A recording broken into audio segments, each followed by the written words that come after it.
Bloody awesome! Bloody awesome! Bloody awesome! Bloody awesome! Hey everybody, welcome to the Bloody Awesome Movie Podcast and video for a change of pace.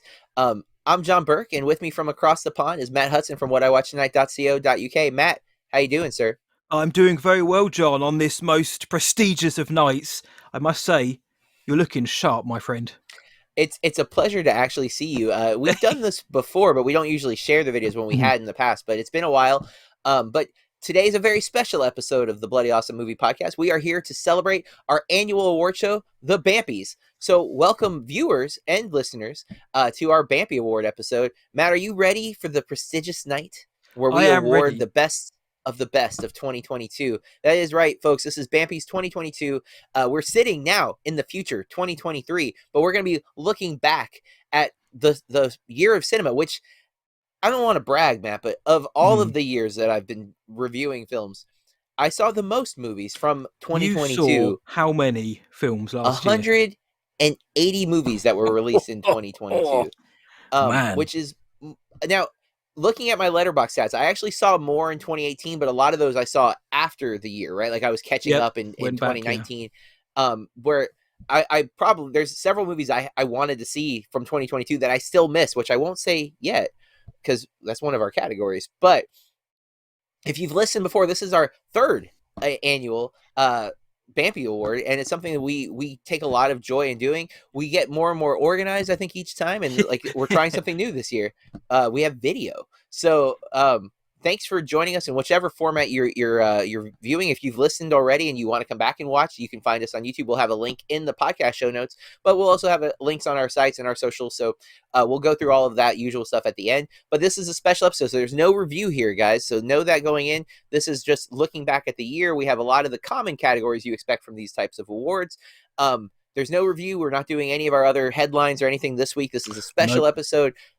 Next week, though, we will resume our regular scheduled programming. So just know that if you're like, oh, awards, lame, come back next week. It'll be back to normal. Awards, lame. This is the best show of the year, and it's the first one of the year for us. Hey, look, we've said it before on our main show. You've got the Golden Globes, you've got the BAFTAs, you've got the miscellaneous critic awards. Hold off until you've heard the BAMPies. And then this is the real bit start for the Oscar campaign here. And man, I love doing this. I love looking back at the year just gone, even if the year wasn't great in film. Not saying that 2022 wasn't, but sometimes we've done shows before where we've done years where it's been fine, but it's still fun to look back, debate. I don't know what John has picked for this year either. Last year we knew each other's picks beforehand, but for this year, for the spontaneity of it, I've got no idea what John's picked. I've got an idea what some of them might be. Yeah, but I don't know all of them. We talk about movies a lot, so there's a good chance we've at some point discussed these movies with each other. But nevertheless, you never know how it ends up. We've watched some things. I had an advantage of being here in the States is sometimes we get movies before they are released in the UK. And so not always, but sometimes. And so there's some things I've seen that Matt hasn't even had the chance to see yet that might be on my list, or maybe not. We'll find out, though, as we go through the episode. Yes, sir. Basically, normal protocol here. We're going to go back and forth. We'll introduce a category. We'll give our runner-ups and then our winner for the category. And we'll spend a little time talking about why it's our winner. We will spend less time with the runner-ups because we got to get through the show. We can't be here all night, especially because it's a 5-hour time difference from where Matt is to where I am. So it's pretty late for Matt, and I got a movie to go to. Yes, he has. It's not bad. Hey, man, like I say, it's the most prestigious night of the year. I'm suited and booted. So's John. John, before we start, for those watching in video, what shirt is that? It's loud and it's proud. Oh.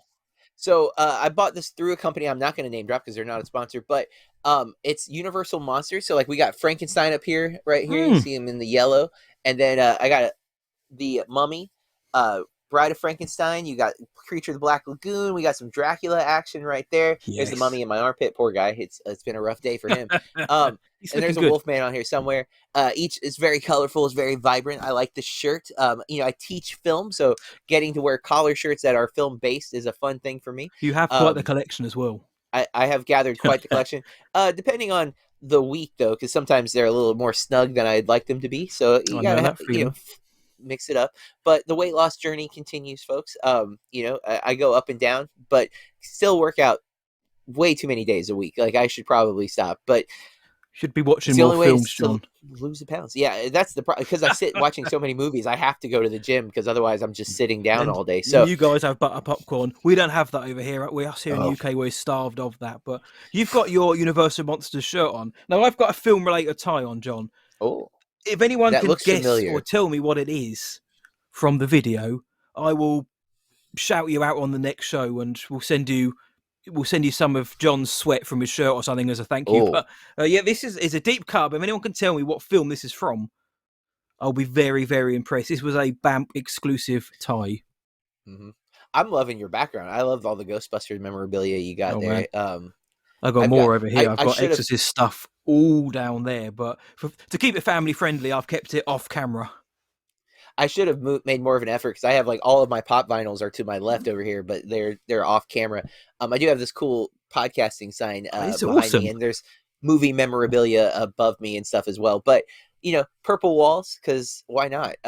It's just honestly the only purple wall in this room too. That's just happens to be where my chair is. So this is our setup, guys. We do this weekly, but again, we don't always get to see each other, and it's nice to be on video for once. Don't expect this, because we had to really work to be able to pull this off in any kind of feasible way. But there's lots going on behind the camera as well to make us look good. We bought teenage ring lights. Like, it's a whole thing, guys. There's a lot going on here, but we digress. Let's get into why we're here. The BAMPies, the annual BAMPie Awards. Matt, you're going to start us off. What's our first category? Our first category in the 2022 BAMPies, Jon Berk, is Best Cinematography. What films blew us away with how they looked this year? John, I'm going to throw it to you to start us off. 2 runners-up, and what was your winner this year? So my first runner-up was Steven Spielberg's The Fabelmans. I just thought that movie was gorgeous, and of course it should be. Then my second runner-up, and this one, it's been number 1, it's been number 2, it's been number 1, it's been number 2. It ended up number 2, Banshees of Inisherin. Cinematographer is Ben Davis, but that movie is gorgeous. I love so many of the shots in that. But what I ended up with was the film that I just kept thinking about the camera choices, the placement, the lighting, everything about the look of this film is Decision to Leave. I loved the camera work in that film. It was a movie that I thought I almost didn't get to see, and I'm trying to, it's Park Chan-wook's newest film. I don't have the cinematographer's name in front of me. I'm getting that right now. Apologies. I did a last minute change. It was Kim Ji-young. There you go.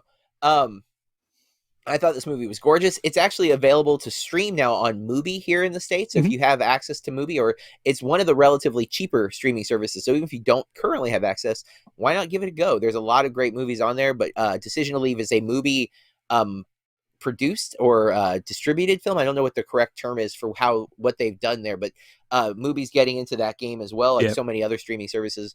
And I haven't seen a lot of Park Chan-wook's films, but I love Oldboy and I love The Handmaiden. And I was excited to see Decision to Leave, and I was not disappointed. But specifically, I really thought visually it stood out easily amongst so many other films that I couldn't stop thinking about cinematography. Thus, my winner. What an I did not expect that. I was sitting here doing that because I thought I knew what was coming. I didn't. And I've got fireworks going off in the background. Obviously, people know that the BAMPies are on. I am curious. What were you expecting? If it's going to give away yours, don't say it. But what did you think I picked? What I thought you were going to pick is actually my first runner-up. So I'll jump into mine. My first runner-up is Everything Everywhere All at Once. I think that is a beautiful. It's a beautiful film, and I think the techniques employed to bring that film to life and how it looks is almost second to none. The second runner-up, JB, is Top Gun Maverick. I think that film looks outrageous for how it looks. And not just the in cockpit or the shots of the planes, but just the whole thing looks good. And the beach scene. But they did revolutionize that process, so it deserves mention just for that alone. Yeah. Well, John, my winner for best cinematography is You've Stolen My Thunder. Oh, Decision to Leave as well. It's my choice. Incredible. It's a surprise already. That's how I knew the cinematographer's name, because I've got it in front of me. Dude, this film, some of the shots, you've got shots from the point of view of a fish, from a cell phone, or of a dead person. It's Oh like my coming from a God. dead person's eye. Yes. The composition and the mise en scène that they employ to make scenes, which sometimes are just people sitting down talking or walking for Yeah. 5-10 minutes. Oh my God. They make them so visually interesting. The way that they incorporate lighting and VFX, which aren't often easy to spot in this film, and it looks quite old school as well. It wasn't shot on film because Mm-hmm. they couldn't, but there's a real like haze to it. There's a dreamlike quality to it, and I mean the film itself is very good, but it looks incredible. And when I watched it fairly recently, towards the end of the year, I knew as soon as as the further it wore down, I was like, this is it. This is my winner. Yeah, and we didn't even talk about how they shoot some of the food though, but like there's some amazing food sequences in that film that are just incredible to look at. The sushi sequence alone is phenomenal. Like it's wild because honestly that was my vote for another award thing that I can't fully discuss, but by the time this episode comes out, I think I'm good. But I almost forgot to have it on my list because when I had been keeping this kind of running log, and then I was like, oh wait, that's the movie that I it just stuck visually in my head. So incredible that we both picked that movie. That's awesome. I knew there would be surprises. I honestly thought you'd pick Everything Everywhere. So I'm glad that the first category has surprised both of us. So good stuff. Good start. So our next category is best score. We don't do soundtrack on this, but we do score, which admittedly is an area that I often forget to like focus on when I'm watching a movie. Like it just becomes part of the whole experience. And I struggle to remember what movies scores actually impacted me. So that said, let's hear, Matt, what is your best score runner up and winner? The runners-up, the first score in the runners-up position is Michael Giacchino's The Batman. I think that's a fantastic score, brooding, but there's still this epicness underneath the gloom, the depressive nature of it. The second runner-up for me is Glass Onion. Nathan Johnson's score for Glass Onion. Great score. I thought what he did for Knives Out was excellent. He does all of Rian Johnson's films except The Last Jedi, of course, John Williams.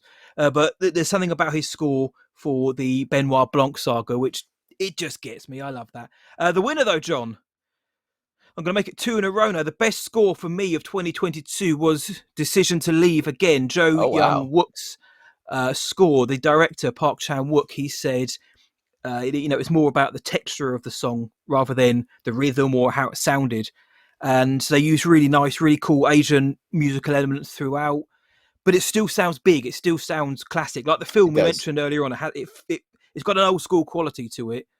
And I think the score does as well. So it's contemporary, it's classic at the same time. And I do listen out for scores, JB. And I think it's a John Williams, Hans Zimmer effect where when it's there, you can't miss it. So now I've kind of, and you and I are both musical, so I'm kind of listening out for it in the background. But this one, it captivated me. And there was a few other ones I liked. The Avatar score I thought was pretty good as well. But Decision to Leave is my score of the year.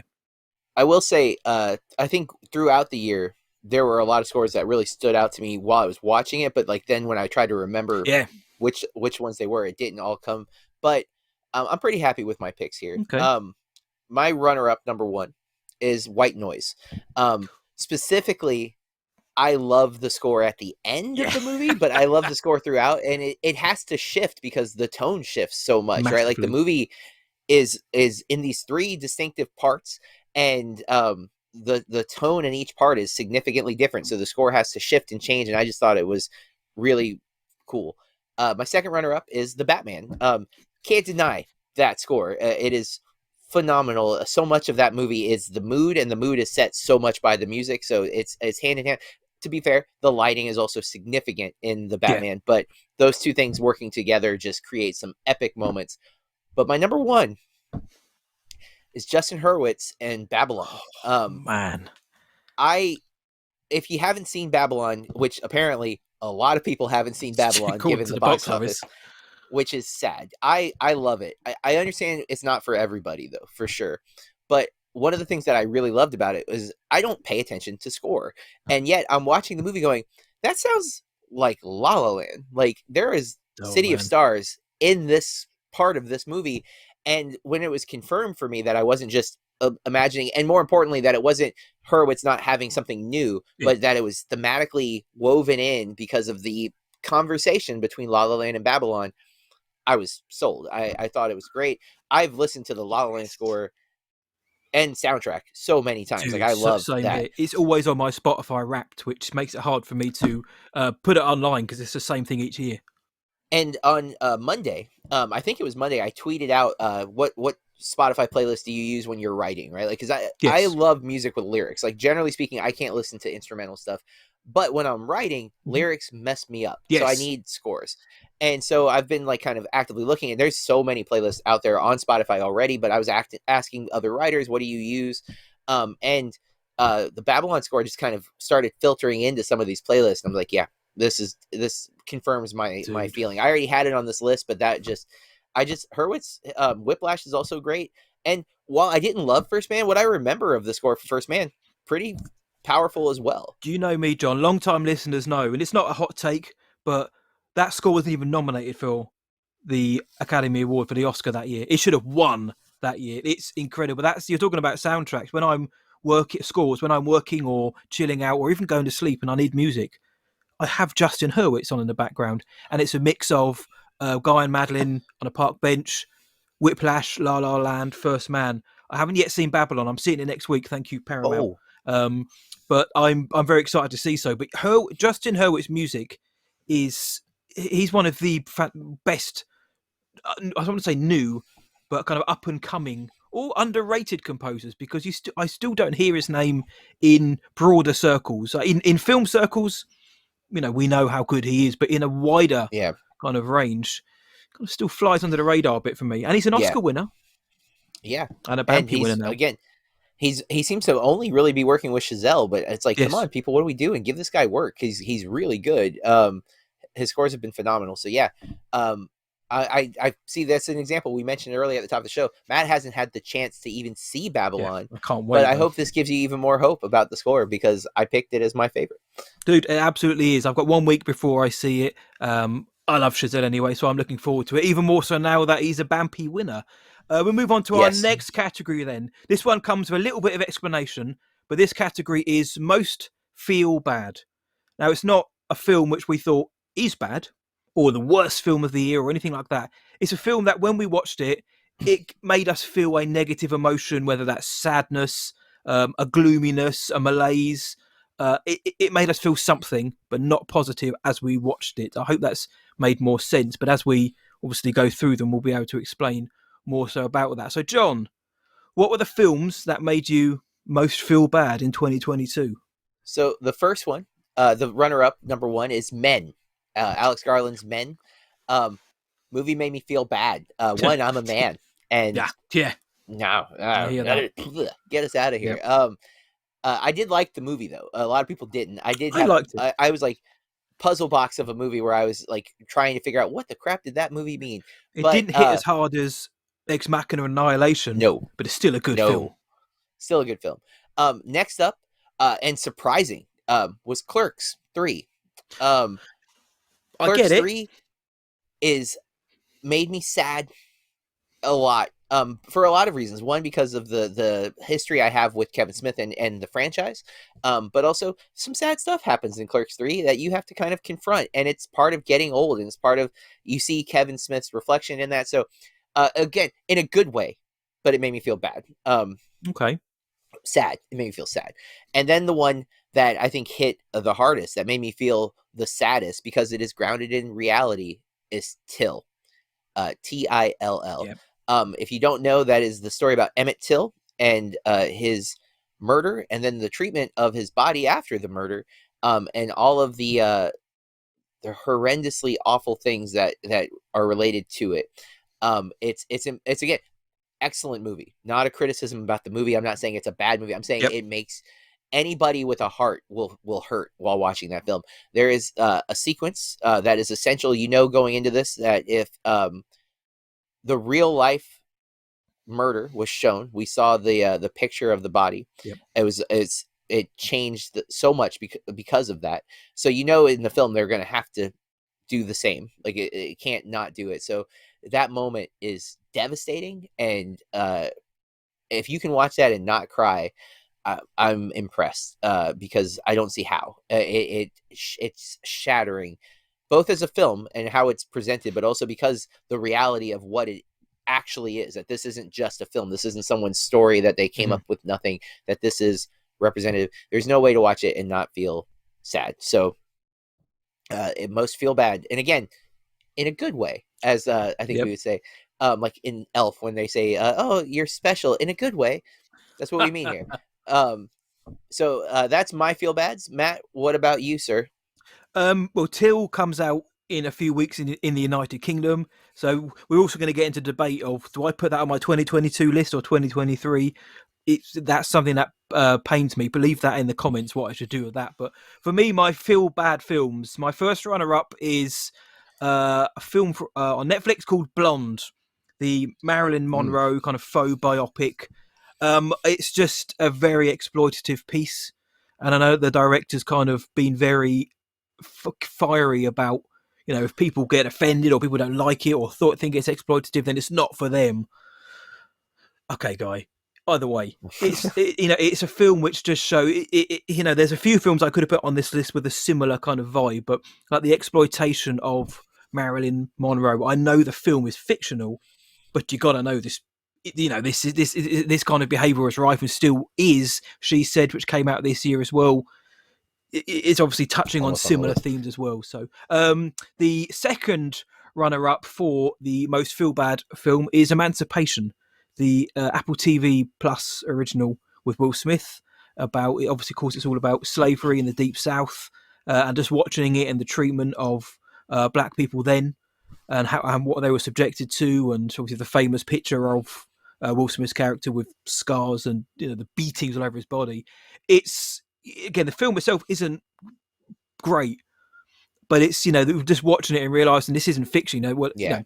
It's based on subject matter, true happening. So, but for me, my friend, my most feel bad of the year is a film called Dashcam. It is directed by the guys who did Host. That's wild, because Host is great. I loved that film. I thought it was great. And I've spoken to the producer before on air, and he's a great dude. He also produced Dashcam, but this also, I didn't like this film once whatsoever. But you're following the lead character, who is very outspoken and in a political sense. And I just felt bad watching it because the lead actress was so nauseating, so despicable, such an awful person, like the way she was treating people. And then I realised, because it's set during a pandemic called COVID, this is also essentially a kind of a parody or a send-off of people in reality in this world during the pandemic. These people were out there, they exist, causing this much trouble and aggro for people, and it just got me down even more than the fact that the film was terrible. Was that I can root for a bad character, an awful character in a film, if it's got some kind of escapism aspect to it. But this one didn't. This one felt so close to reality that it rubbed me up the wrong way, and I felt bad coming out watching it, having just spent time with this character, plus the fact that the film was, for me, abysmal. Well, that is our most feel bad movies. So we have to go to the other side. Some movies just make us feel great. This is like chicken soup for the soul, you could say, where like these movies warm you from the inside and radiate out through your fingertips, like the moon in Mary from It's a Wonderful Life. So that said, these are the movies that make us feel good. Matt, tell us, what made you feel good?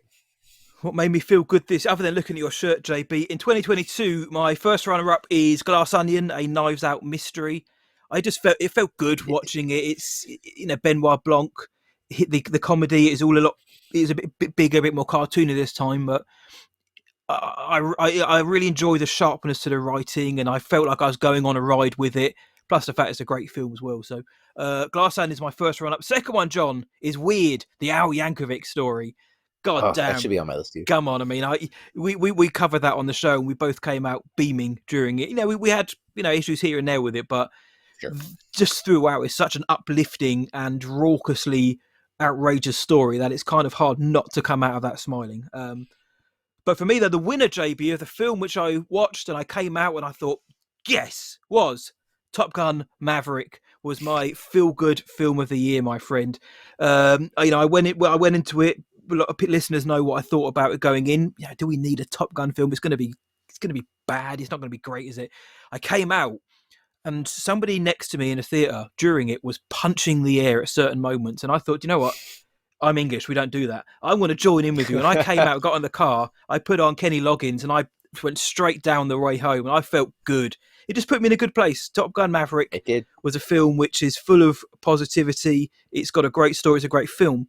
But it just has so many big moments in it, whether it's Star Wars like or not. It has so many big moments that just make you want to punch the air, my friend. So that was my probably winner. More reason for you to love it because you love Star Wars. I do.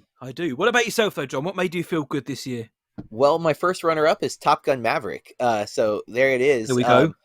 Because it's impossible not to. Like it's nostalgic.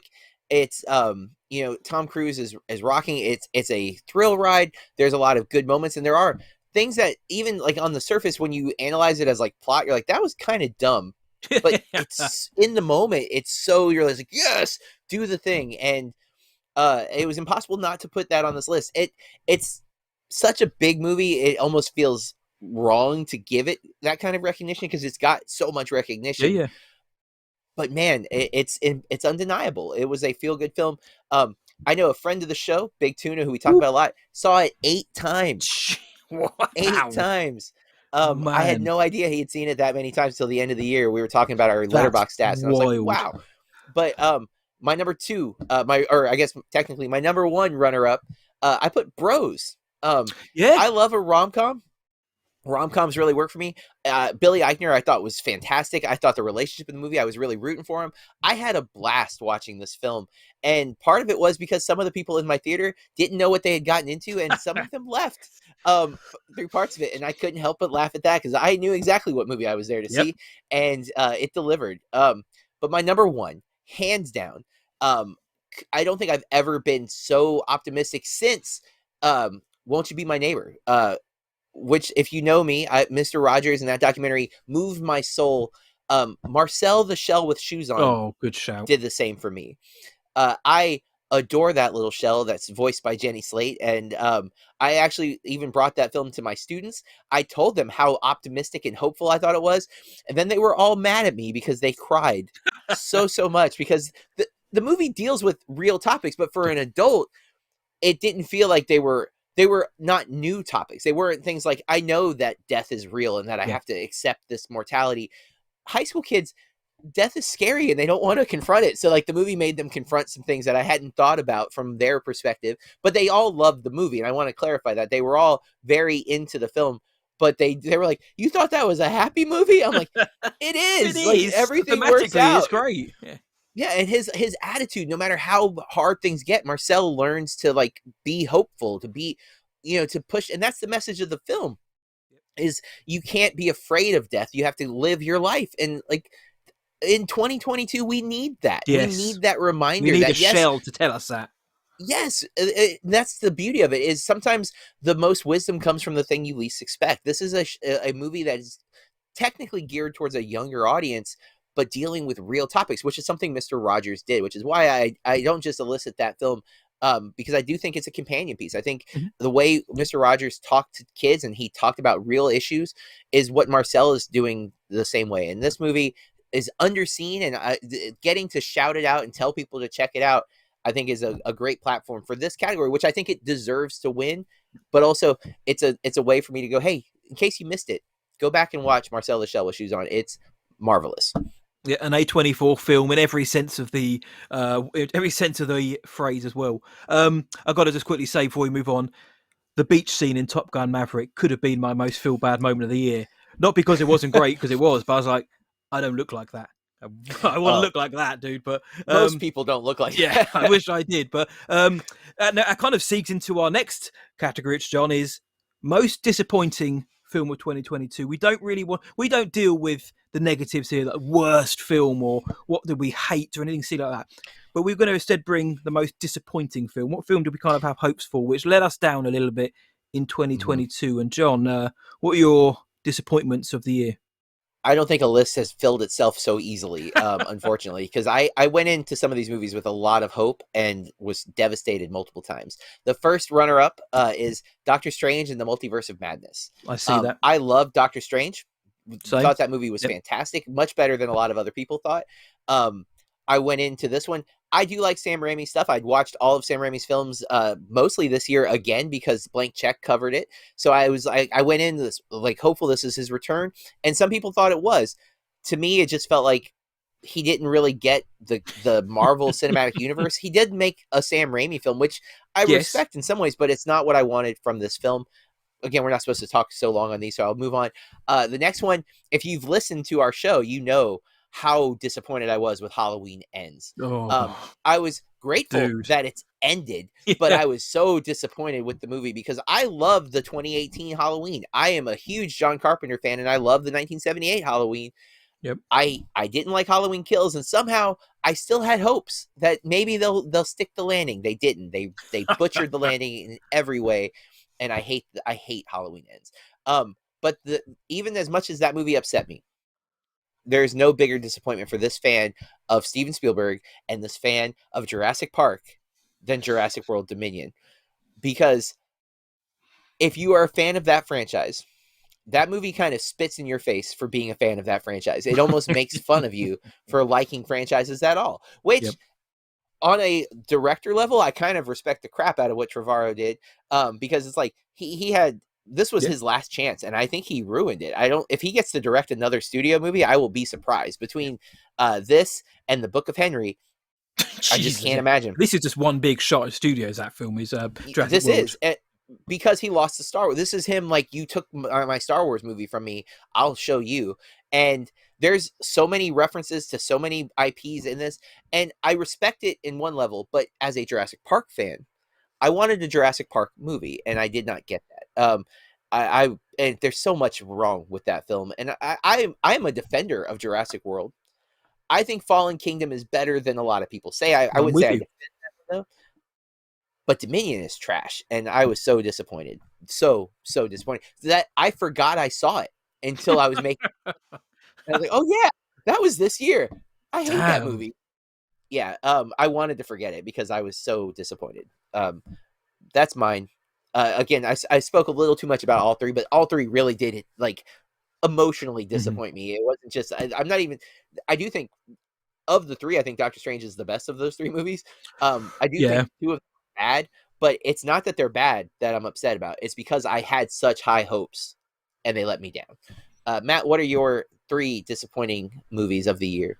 Well, thankfully, John, you've kind of covered some of the ground for me. The first runner-up, or one of the runners-up, is Halloween Ends, for the same reason as you, John. I really hope they could just pull it out of the bag for the big finale. They didn't. Halloween Ends, thank God. The second runner-up is Jurassic World Dominion, for the same reasons. I was hoping that they could pull it out of the bag for the big finale. They didn't. It was awful. Jurassic World Dominion was not good. But sadly, John, my most disappointing film, and I know this is going to roll you up now. I loved Get Out. I loved Us. But Nope was my most disappointing film of last year. And it's not that it was the worst film of last year. I'm not saying it's worse than JW or Halloween Ends. But I went into Nope because I think Jordan Peele is an exceptionally good filmmaker, especially in the horror genre. I really wanted to be blown away. And especially after, I went and went hearing mixed reactions to Nope, but we don't listen to that. We go in with our own mind. But part way through, I was thinking, what's going on? I'm not in with this. There are certain cool scenes in it. There are some good moments in it, of course. But by the end of it, I was just left kind of scratching my head. I thought I was confused by what was going on. I wasn't drawn in by the horror, but the film is a horror second in terms of genre. This is a sci-fi film first and foremost. But it didn't grab me. The performances are good, but after coming off of Get Out and Us, Nope, for me, it felt like a backward step. I know a lot of other people really, really dig it, but I wanted Nope to be in my top 5 of this year. That's how much I wanted to like, or how high my hopes were. I just assumed it would be in my top 5, top 10, and I just during it, I felt bored during it and a little bit lost. And at the end of it, I was very disappointed. The other two films was more hope than expectation, whereas this one was more expectation and hope, and ends up on the list. JB, not the worst film of the year though, by any means. Right.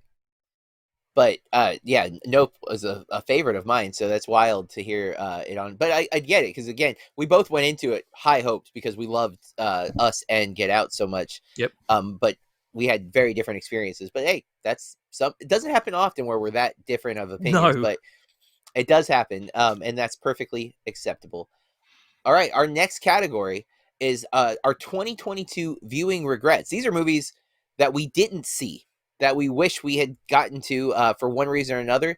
I'm interested, Matt, if you cheated for the movies that you couldn't see that are technically 2022 films. But mine are just choices. Like I probably could have watched, but for whatever reason, it got pushed to the back burner, and I never made it to it. Sometimes because of reception.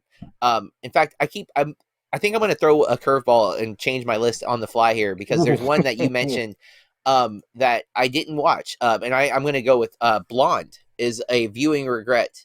I'm not supposed to go first. What am I doing? I'm jumping ahead. You carry on, my friend. Carry on. Sorry. Why not? Because viewing, I regret interrupting the flow of the podcast for this. Yeah. But Blonde was a film that you just mentioned. I was really excited because I think Ana de Armas is a fantastic actress. I thought it sounded like the hype going into it was like all the pictures we were seeing. And then I just heard so much negativity, and like, it was obviously there's problems even with the book, and then like the approach, and even some of the comments that the director said.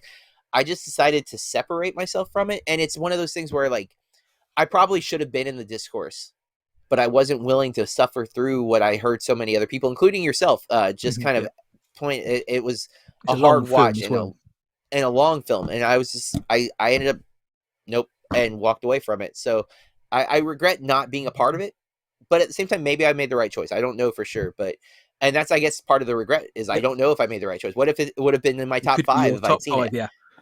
But, I guess, should I just go through all of mine and then breaking the format? I'm so sorry.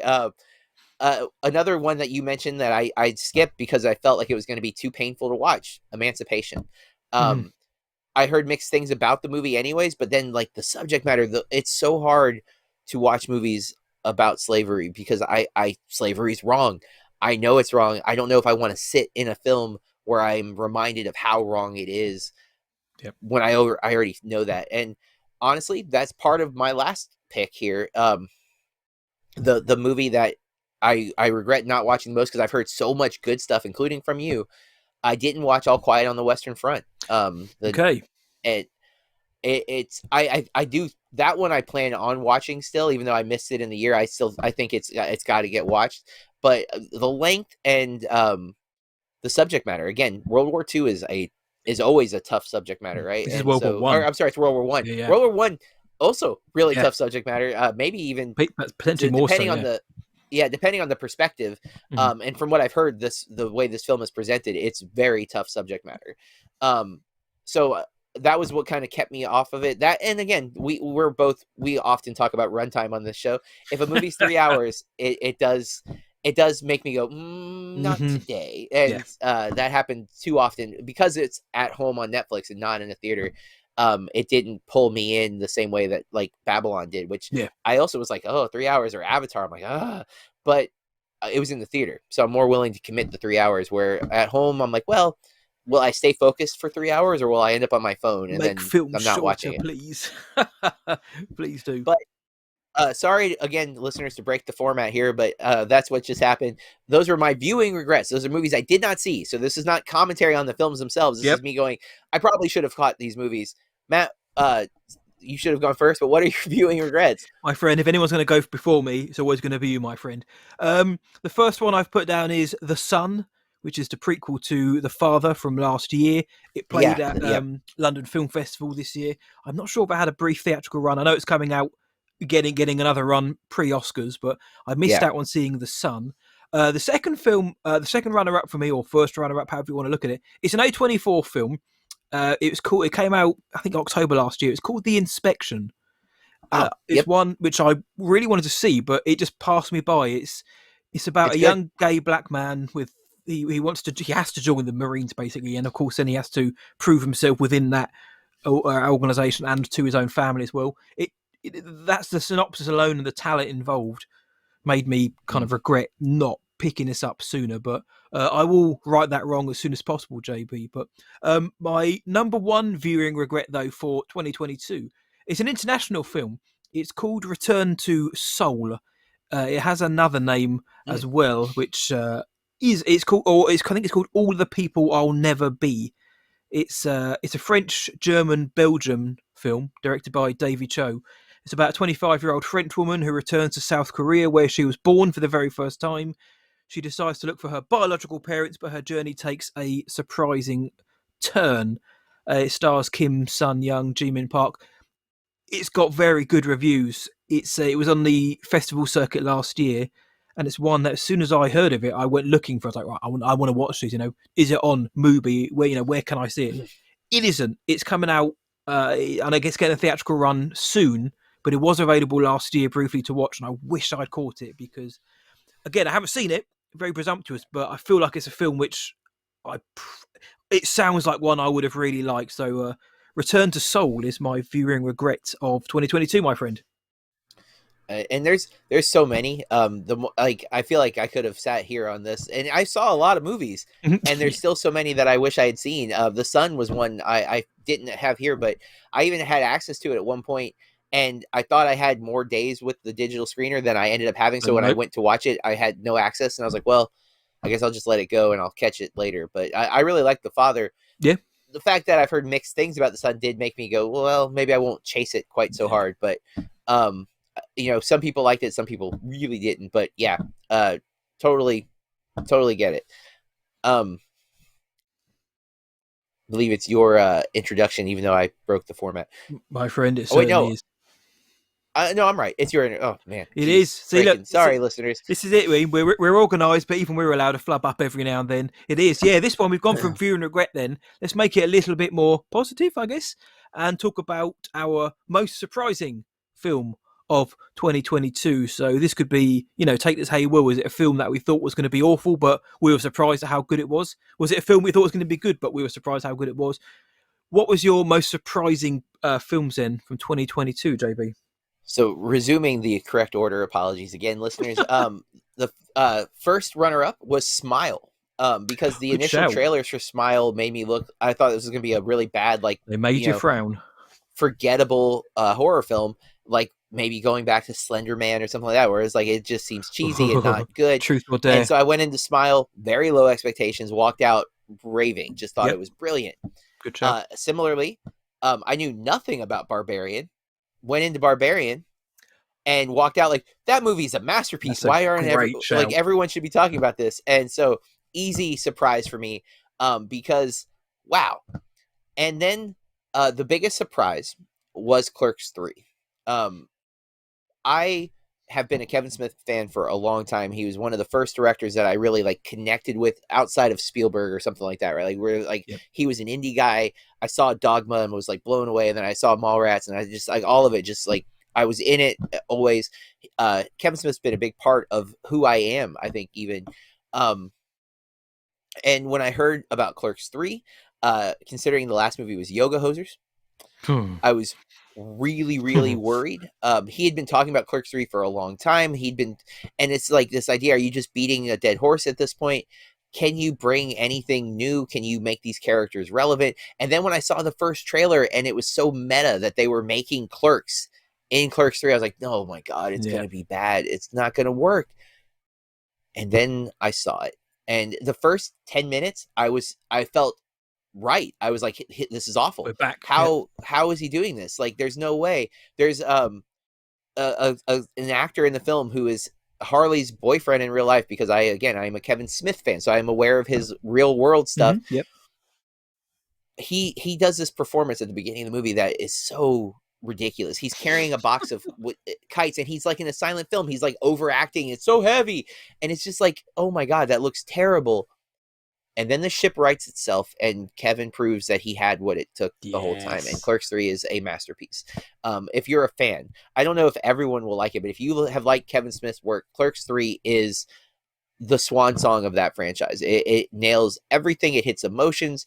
As I've already mentioned it once, as a feel bad, but it was a feel bad in a good way, and it was surprising because I went in as a fan very worried that maybe he just lost his mojo. And Clerks 3 to me proved that Kevin Smith still can make a really great Kevin Smith movie. And if you like that, like myself, you will be very, very pleasantly surprised.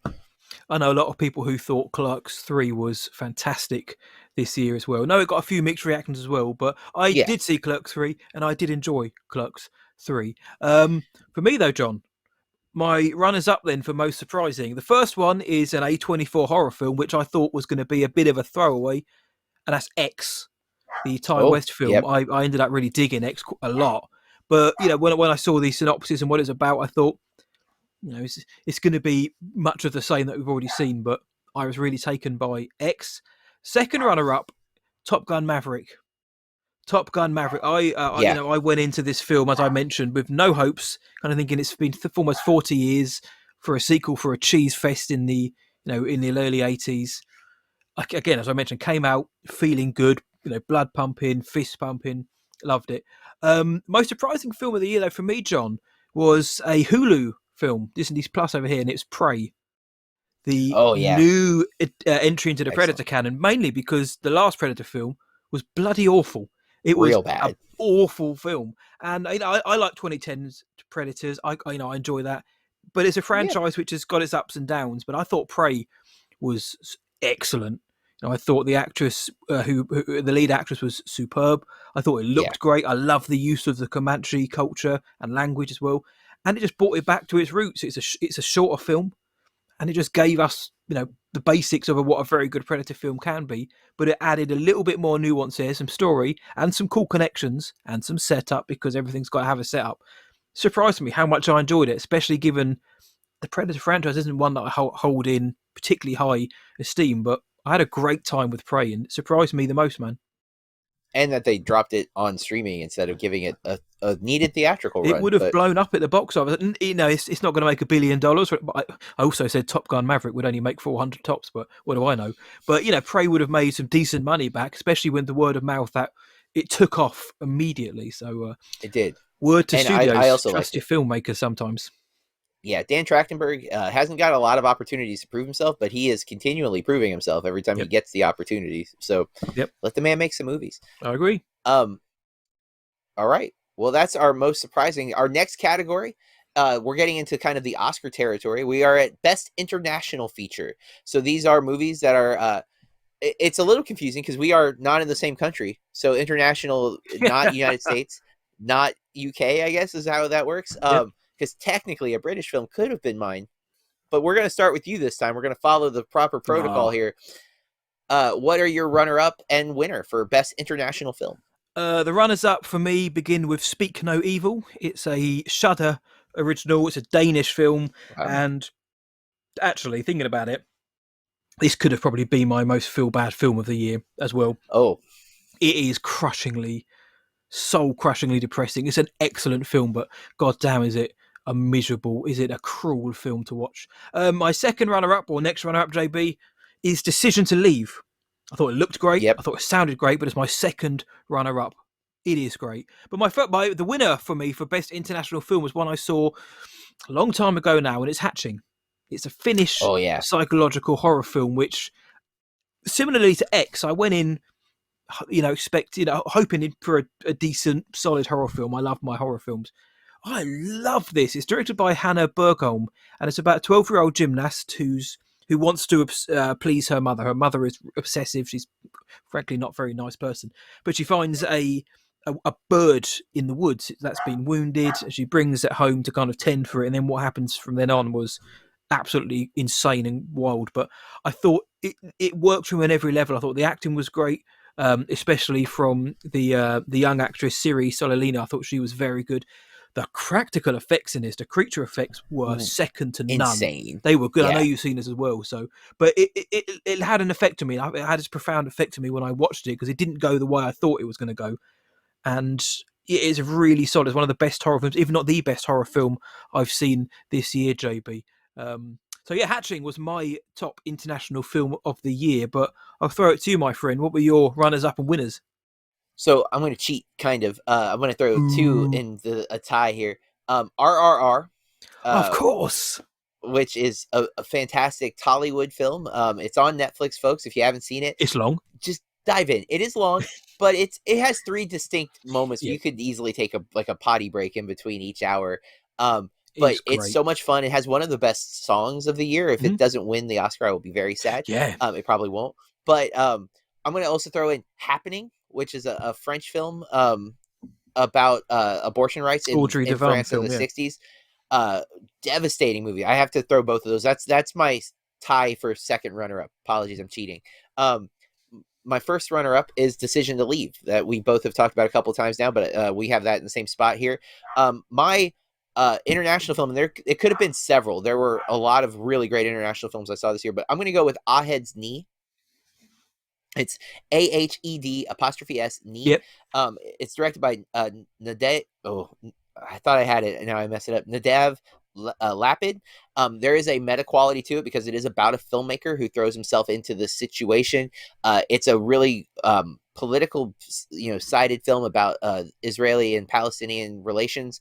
It brought a lot of information to me that I wasn't super familiar with, and it's just such an interesting, introspective film. Some really cool filmmaking decisions and elements, and there's that meta quality that really clicks. A film that could have easily been in this place would have been No Bears, which is very similar, except it's about Iran, but similar filmmaker, meta quality. I both of those films just had like a profound effect on me and my appreciation of the art form, because that's a big part of this movie. It's about censorship and art being denied simply because it's not hitting certain people's what the government is saying is acceptable, which in a world where we had protests happening in Iran, and for No Bears, the filmmaker was in prison and was able to call the Miami Gems Film Festival and give us a thank you for them winning an award. Simply wild to think about that's happening right now in other parts of the world. And so Ahed's Knee, not only do I think it's an excellent film, but I think just making people aware that it exists is a good opportunity for this award. So best international film for me, Ahed's Knee. There we go. Thank you, JB. My picks there are going to contradict something wildly later on, which has just dawned on me, but I'll mention that later on. So we're going to go from best international feature to our next category, which is always a fun one, best animated feature. John and myself, we do love an animated feature, whatever studio it comes from. And I want to know, JB, 2 runners up, and what was your winner for this year's BAMPie for best animated feature? Well, best animated feature, my first runner-up is Turning Red, the Pixar film that got a lot of controversy, but I don't think it should have had controversy. Unwarranted, Yeah, I thought it was a fantastic movie. I loved so much of it. The songs were great. It's Pixar in every way. It wasn't the Pixar film I expected to be at the top of my Pixar list from this year, but it was the Pixar movie that won itself. My second runner-up arguably could be my first runner-up, and almost didn't even get to be eligible for the Oscars, but they did fight and they did get the nod. Marcel the Shell with Shoes On. Yes. It's stop motion animation, and it's marvelous, as I've said. But my number one, I owe to Big Tuna, because I wouldn't have even known this film existed, and he knows my my taste pretty well, so he knew that this movie would click with me. It is a Japanese anime film called Inu-Oh, INU-OH.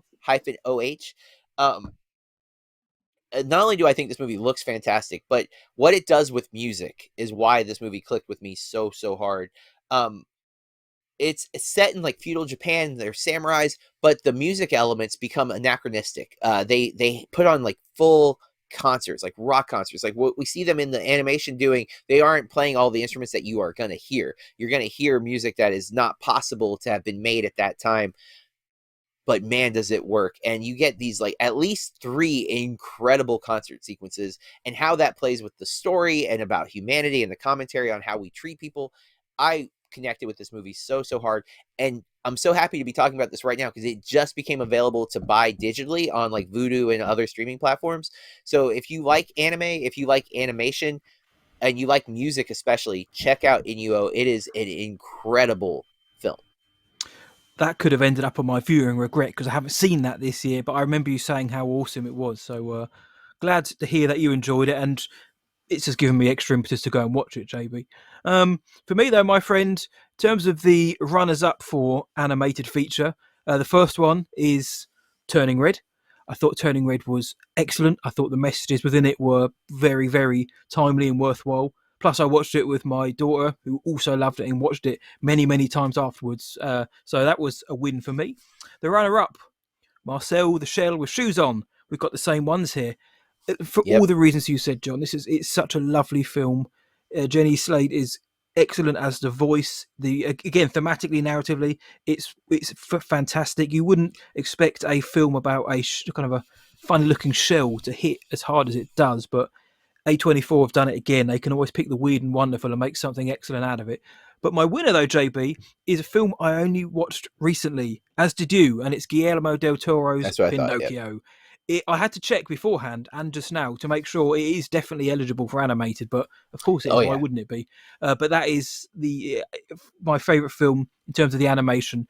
It was the best Pinocchio adaptation, dare I say. Certainly since the original Disney one, I'll say that definitely. It looked incredible. It had the Del Toro vibes all over it. And also coming off of the back of the awful Robert Zemeckis version, it was a breath of fresh air to see a decent Pinocchio adaptation. But yeah, the stop motion employed throughout this film is a joy. It's a visually stunning. And for me, an animated film is just as much about that, of course, and it is about the story. But this one manages to mesh them both. So Del Toro's Pinocchio is my animated feature of the year, John. I'm not mad at that. I thought that was really good as well, but story wise, those other movies just hit harder for me. All right, our next category, an area that Matt probably struggled to come up with 3 for, best documentary. Again, these are Oscar categories. Yes, they are. I usually watch more documentaries than I did this year, but I still caught several. But Matt, I'm curious what your 3 are. What is your runner-up and winner for best documentary? I did manage to watch the qualifying amount of documentaries, plus a few more. But my first runner-up was Senior, which is the Robert Downey Jr. And Robert Downey Jr. Senior documentary. It was Robert Downey Jr. obviously produces it, and it's kind of told from his viewpoint. It's a really, really nice documentary about kind of an odd relationship between father and son, and of course what Robert Downey Jr. has gone on to become and the troubles he's faced, and the man behind that, his father. I thought it was really good. It's on Disney Plus. The second runner-up was a music documentary I saw at Tribeca, it's called TU, I think, and it's follows the band of Monsters and Men as they re-record their first album, My Head is an Animal, back home. They go home to Iceland.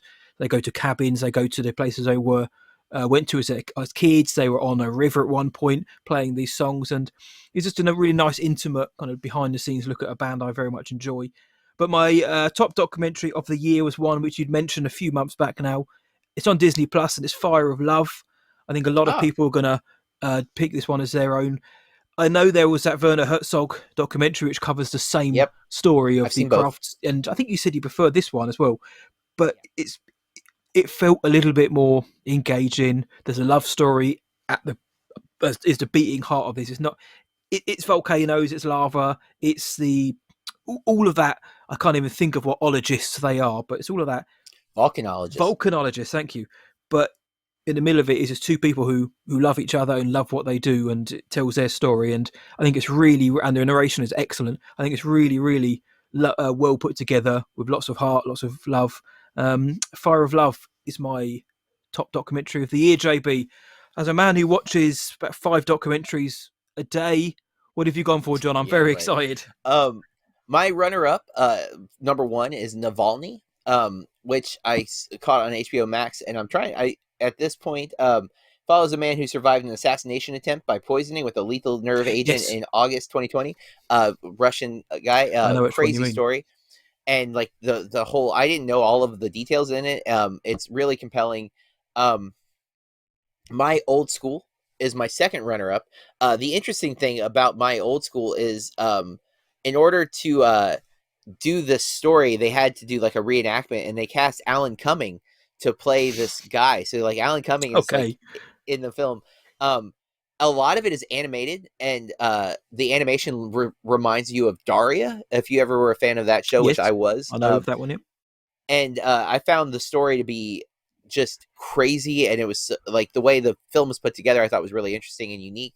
But my number one, I caught at the Miami International Film Festival, Gems, and it's out, I think, now, where you can see it all over the place. But it's called All the Beauty and the Bloodshed. Oh, I haven't seen this one. It's a photographer named Nan Golden, and her fight. It's telling her story. Like, it's telling her story about like her photography and her art, but then her journey into opioid addiction, and now how she is using her platform to fight and protest against opioids. And the way this film is constructed is wild, because it has these two very different things and how it weaves the story together, and it just comes to, it's incredible. I actually expect this one to win the Oscar as well. It is just a masterpiece of cinema, of using the craft to tell the story and to do it in a compelling way, to inform us, to show us there's so much here. It's not accessible for everybody, because part of her photography is nude. Like, there's a lot of nude photography in this, so it's not going to click for everyone. But if you can get past that, just looking at like Letterboxd, it's 5 stars, 4 stars for so many people. It is one of those documentaries where you're like, wow, I have seen something important here, and man, I am glad that I caught this. I need to check this out. I was meaning to watch it before we recorded the BAMPies, but I've never got around to it. Kind of wish I had done now, but I will make it a priority to watch it, because I'd heard so many good things about it. So they were our top documentaries of 2022. And now, JB, we're going to move into the categories that I think a lot of people will consider, the beefiest, the big, the main categories. We're now going to go into actors, directors, and of course the big one at the very end. But we're going to start off then, JB, with Best Supporting Actress, which is actually a new category for the BAMPies. We haven't done this one yet, but we lobbied for it to be included, and it was allowed in. So, John, throw us your 2 runners-up and your winner of Best Supporting Actress. So the order of the runners-up could be flipped easily. I'm going to go with Stephanie. I'm going to mispronounce her name. Is it Sue? Yep. From Everything Everywhere All at Once. You don't say the H. She's incredible in that movie. She easily could have been my winner. In fact, I feel that way about all 3 of these. These are not just runner-ups. These are like shared winners, because I just think they're all great. Carrie Condon in Banshees of Inisherin. She shouldn't stand out, because Gleason and Colin Farrell are so good in that movie, and yet she does. And I'm not familiar with her really outside of that performance, but man, what a performance. But my number one, and I honestly don't feel like she deserves to be in this category. I think she should be in Best Actress, but the Oscar pushes and what Netflix sent us was she's running for supporting.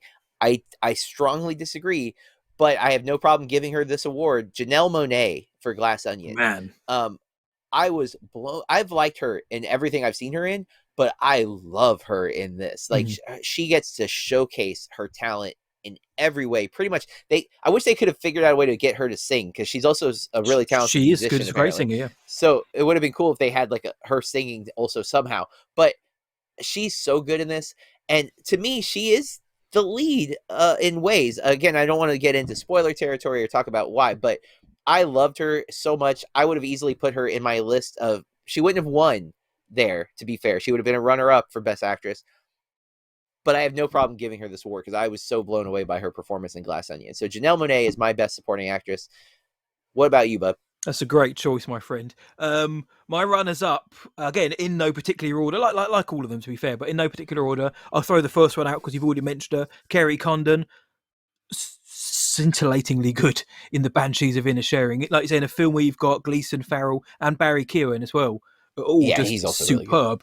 Carrie Condon she carries such a weight and presence into her performance that I almost, it was up until about maybe the day before we recorded. There was 1 or 2 people who could have won, and I had to pick. She didn't win, and neither did Hong Chow from The Whale. I thought she was very, very good, so good in The Whale. And again, Brendan Fraser will get all of the plaudits and all of the attention, but I think Kong Chau deserves an awful lot of credit for her performance in that. But my winner for Best Supporting Actress, JB, you've already mentioned her, Stephanie Sue from Everything Everywhere All at Once, JB. Like you say, she is just absolutely fantastic in this. For me, it's a breakthrough performance. And she plays infinite versions of a particular character, plus also her own character, Joy, in the film. And it's a multifaceted, emotional performance, one that plays off of Michelle Yeoh's performance as well. The two of them together are dynamite. And I mean, originally Awkwafina was cast, and we both love Awkwafina. I actually hadn't heard that. Oh wow! No, yeah, she was originally cast, but had to drop out, I think, for scheduling reasons. But Stephanie Sue, she took this role and absolutely crushed it. And again, multifaceted performance. She's a girl who wants her mother to accept her non-Chinese girlfriend, and there's a lot more to it going on as well. And just, I mean, if we did things for production design, makeup, costume, just for what they do with her character, that she wins. But Stephanie Sue, I was captivated by her this year. It's between her and Kerry Condon, but Stephanie Sue just edged it because she was so varied with what she had to do in that film.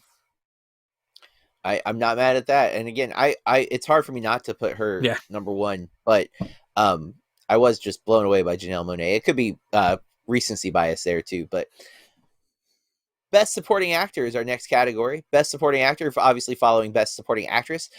Matt, what do you got for your runner-up and winner for Best Supporting Actor? Best Supporting Actor, first runner-up is Barry Keoghan for The Banshees of Inisherin. Every time I see this dude in anything, he's just exceptional. A fantastic talent. Now, the next runner-up, I've actually pretty much all the categories from now on have been head-to-head. It's been neck-to-neck. They've been last-minute decisions. My first runner-up, and it pains me to say it, it really does, but it's Ki Huy Kwan in Everything All at Once, because I mean, the dude is unbelievably good for a guy who retired from acting to come in and pull that performance out of nowhere, and will probably go on to win the Oscar. You know, that finished second though to me, or as a runner-up, to Brendan Gleeson in The Banshees of Inisherin. Again, Brendan Gleeson is an actor who, within the right circles, gets all the praise, but he's just such a powerful actor, and his performance in The Banshees of Inisherin as this gruff man who's kind of coming to terms with his own mortality and what he needs to do in order to leave his legacy. It's just superb. It's powerful. It's emotional. It's Brendan Gleeson at his very best. So it was a toss-up, but Brendan Gleeson takes home the BAMPie for Best Supporting Actor for me. But what about you, JB? I'm interested now. My first runner-up is Brendan Gleeson from Banshees of Inisherin. There's going to be some crossover now. Yeah, he's so good.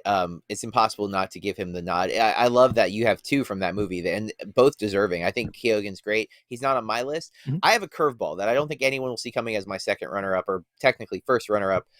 Toby Jones from Empire of Light. Empire of Light, not everyone's got to see it. I don't think you saw? No, I'm going to see it this weekend.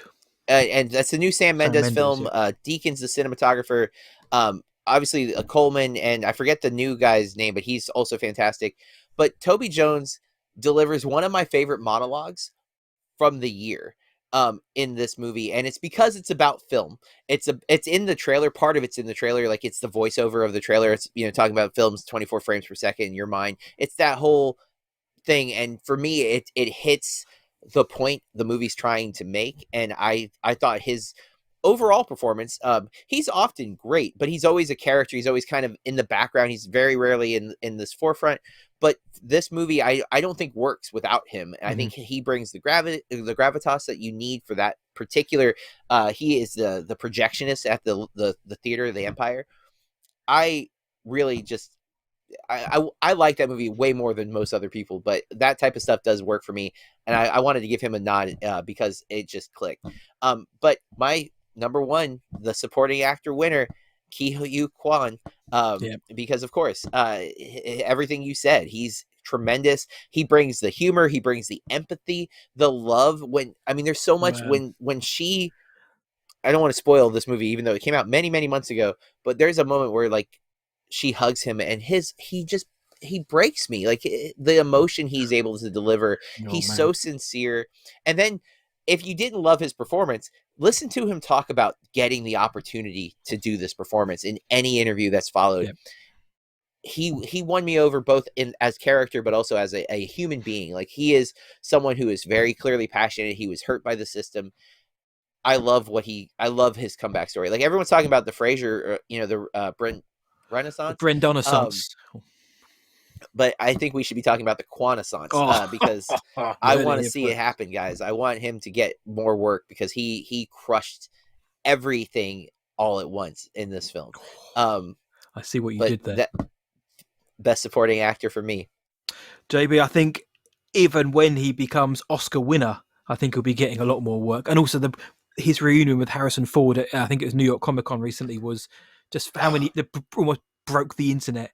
And yeah, he's so good in that. The scene in the alleyway when he's all decked up in his suit is just chef's kiss. It's some of the best acting I've seen all year. But JB, let's move into the best actress category now. So here we go, JB. 2 runners up and the winner for best actress for you.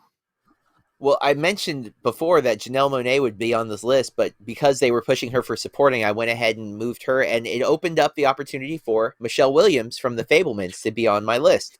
So she's my runner-up number 1. Okay. I love The Fabelmans. I am a self-professed Spielberg fanatic, and The Fabelmans, it's about the love of cinema and also the heartbreak of cinema, that like what the damage is, and Michelle Williams' performance is phenomenal. A friend said she's just being Michelle Williams. I'm like, and when is that a bad thing? Yes, that's never a bad thing. She's tremendous. This is easily the hardest category for me because this next person I want to put as my winner. Mia Goth is my second runner-up or first runner-up, however you want to say it. Mia Goth, and the thing is, I almost don't want to say what movie because pick X or Pearl. Yeah, it could be either or, but it's Pearl.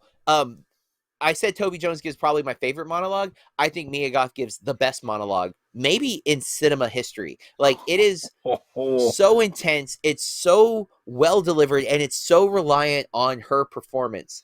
The cinematography is very straightforward. The editing is slow and steady.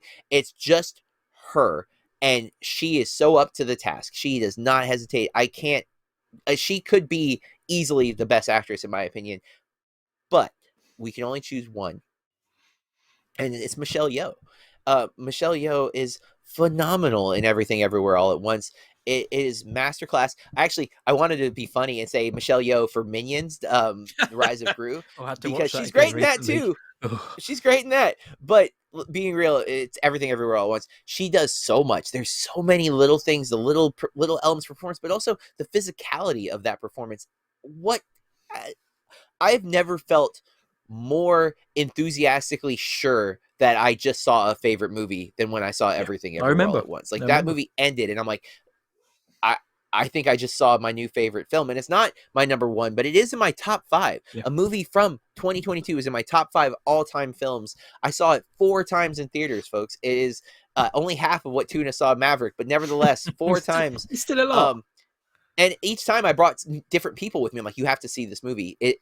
I'm screaming from the mountaintops how great this film is. I've known all year she was going to be my best actress. Mia Goth made me nervous when I saw Pearl. I'm like, oh no, was I wrong? Is she my favorite actress? And she almost did it. But Michelle Yeoh is my winner. Very well. It's tough, man. This is a stacked category as well. It is. And this is the one I mentioned where, up until recording, I had 2 names in the winner, and I had to pick one.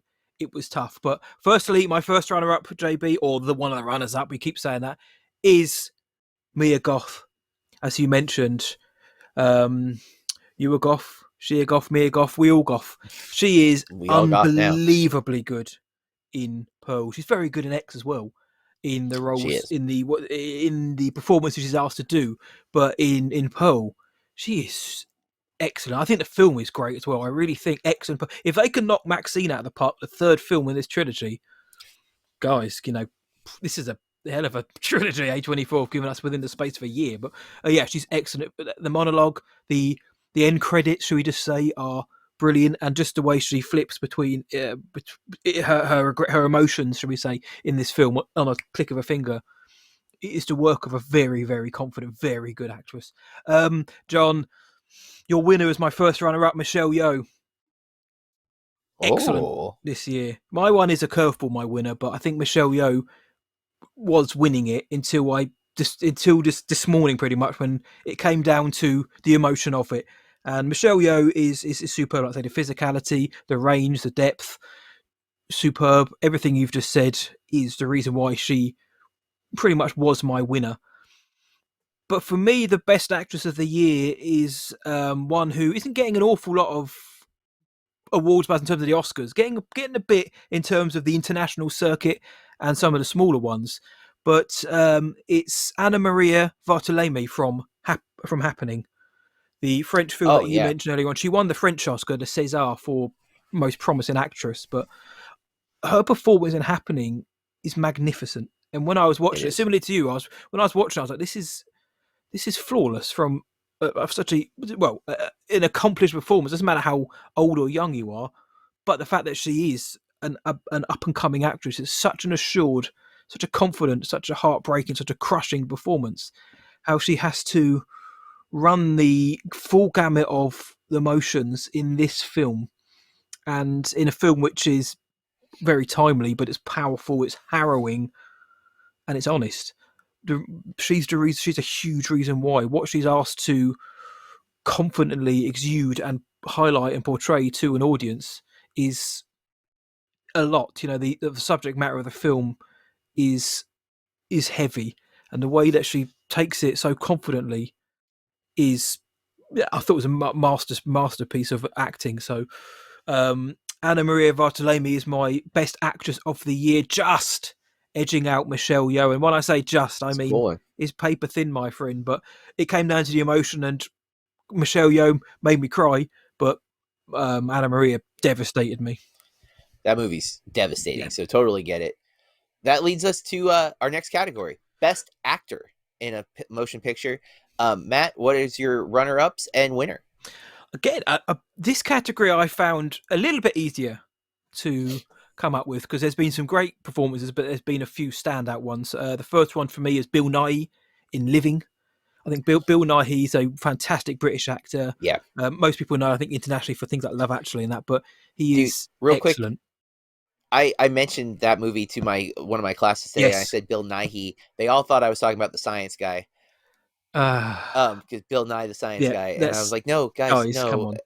And then I said Bill Nighy, he's British, and they're like, Bill Nye's British? I'm like, no, the real Bill Nighy.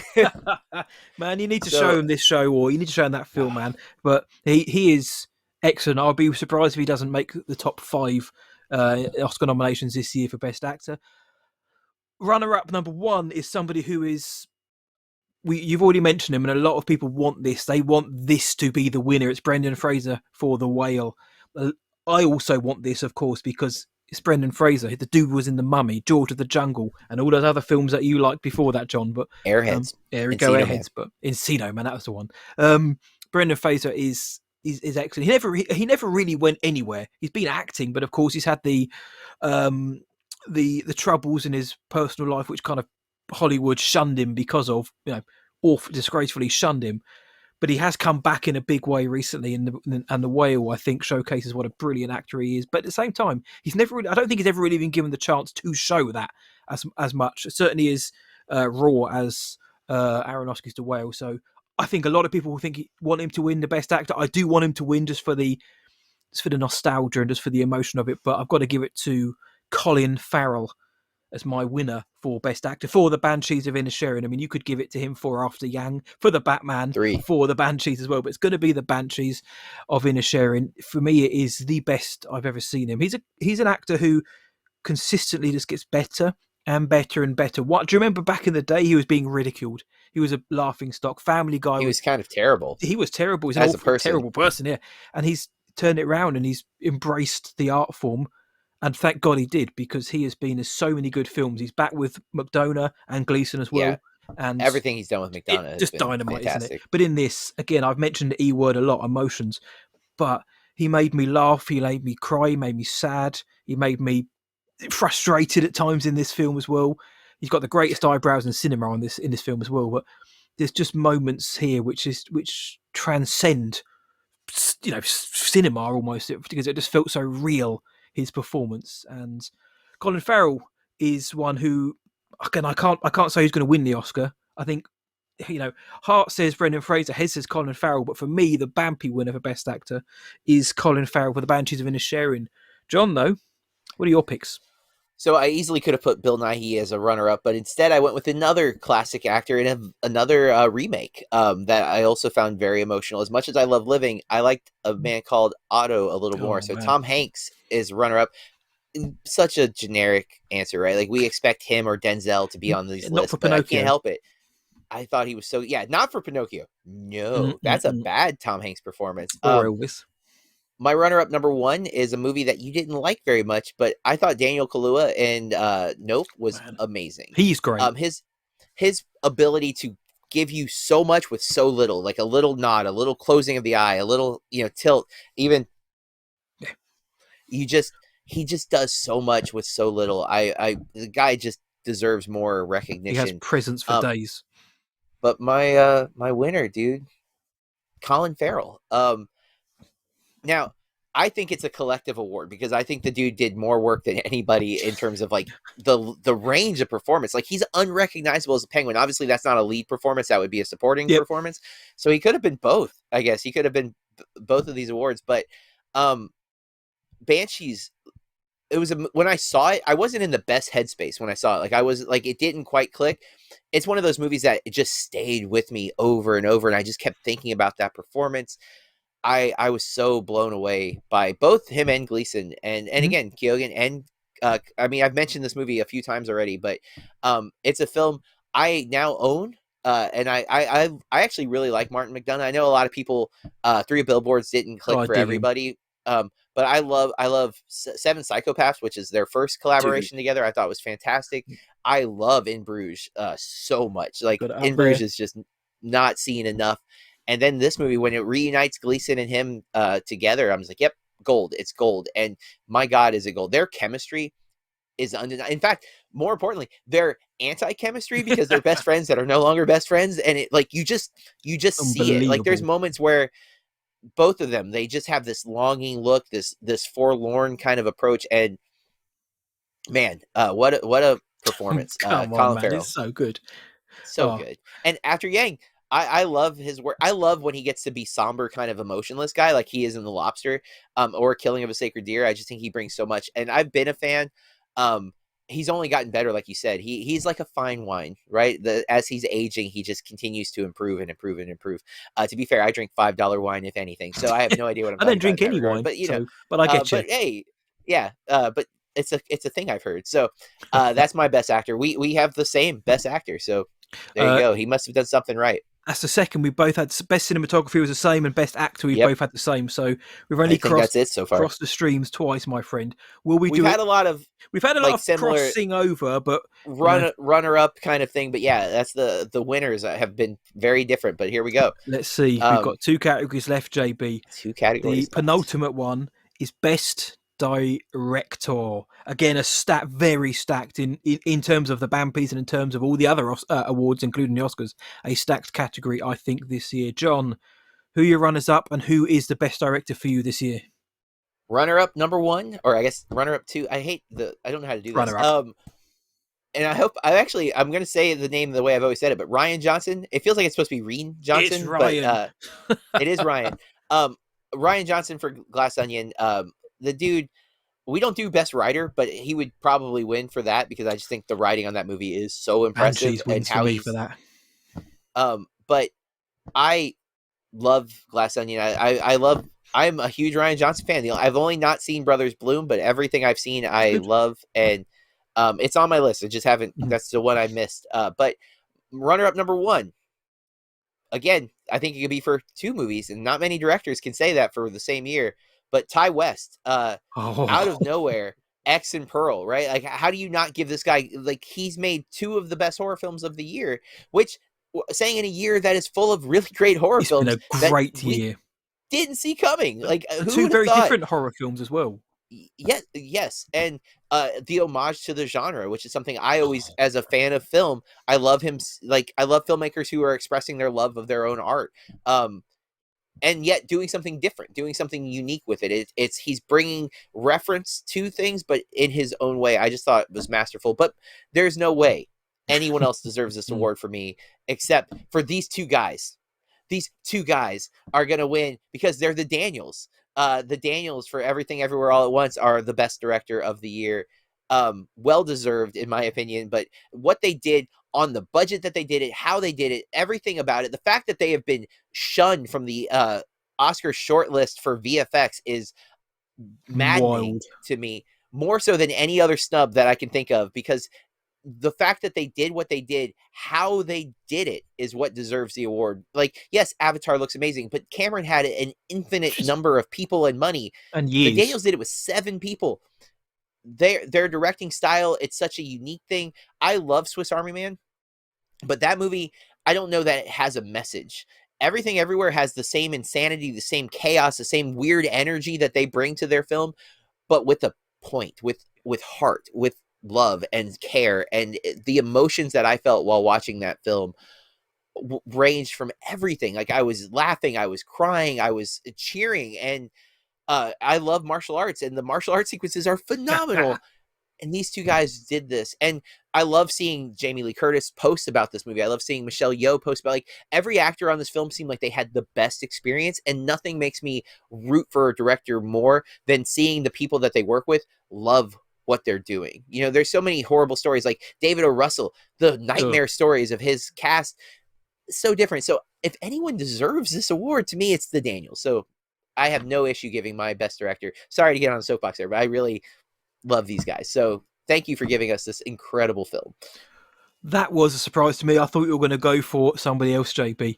I generally thought you were going to go for. I thought you were going to go for the obvious double S himself, Spielberg. Yeah. For me, JB, one of my runners-up is Gina Prince Bythewood for The Woman King. Oh God, such a underseen movie. Underseen film full of excellent performances. As if we look at the cast list, you know what you're going to get. It looks great. It's well performed, but Gina Prince Bythewood, the way she brings it all together, the way she spins all those plates to give us this layered, long, epic film. Epic. Such a good achievement. So Gina Prince Bythewood is one of my runners-up. My next runner-up is Martin McDonagh for The Banshees of Inisherin, for what the reasons we've said, you know, for eliciting these performances from all of the actors and actresses involved, for giving them that script to write, but also everything that goes along with it, how he ties it all together and weaves it into the tapestry that is The Banshees of Inisherin. Martin McDonagh's my runner-up, but the winner of Best Director for me is also the Daniels for Everything Everywhere All at Once. I think that, and it sounds like a broken record, but you said it. They had, comparatively to a lot of other films, not necessarily The Banshees, but other films, comparatively had peanuts to work with. They didn't have huge studios to work with for a film that's as ambitious as Everything Everywhere, to realise that there's only 7 people who are learning on the job, creating these visual effects which are excellent, and they hold up on that big screen as well. That's the main thing. They hold up on that big screen. And again, to get those performances, to give us those themes and very bonkers themes throughout the whole film. Who can direct a scene with rocks that is as emotional as that? Just a couple of rocks just sitting there. The way that they managed to deliver such an astounding film, which the more you think about it, the more you kind of explain it to people, none of it should work. It should not work one bit, because it is crazy. But you've got to have somebody at the helm who knows who can stand it, like a composer, who can get all of these moving pieces together and put them out as well as that. And I think that Daniels did that supremely well. Daniels are my directors of the year, and I hope we get to see them in the big one in March this year as well. Oh, yeah. I thought you meant like their next movie, but we're definitely going to be getting more of the Daniels. I think that's proven. Definitely. So excited to see what, again, also nervous, because how do you follow up a movie that's everything everywhere all at once, like in They both the literal sense seem and the name. abstract and odd enough to me that they can. Hey, look, even if Yeah, it's not as big, because Everything Everywhere is a film that won over the indie crowd, the mainstream, the critics, the audience. It got everybody. it kept growing. It kept growing. It kept All getting they, legs. all they've got to do is just do another good film, another good story, and it continues their legacy. But I'm looking forward to whatever they do next. So our last category, we're going to mix things up a little bit. We've only been doing 2 runner-up and number 1, and this time we're doing these are our top 5 movies of 2022, starting with 5 down to 1, and we're going to go back and forth rather than giving our whole list. So Matt, why don't you give us what's your number 5 film from the year 2022? My number 5 film for the year 2022, John, is a film I've already mentioned. It's Finnish horror called Hatching. It hit Oh me, wow. and it hit me hard. I really, really enjoyed Hatching. That's my number 5 for the year. What's yours? One that you haven't been able to see yet, but A Man Called Otto.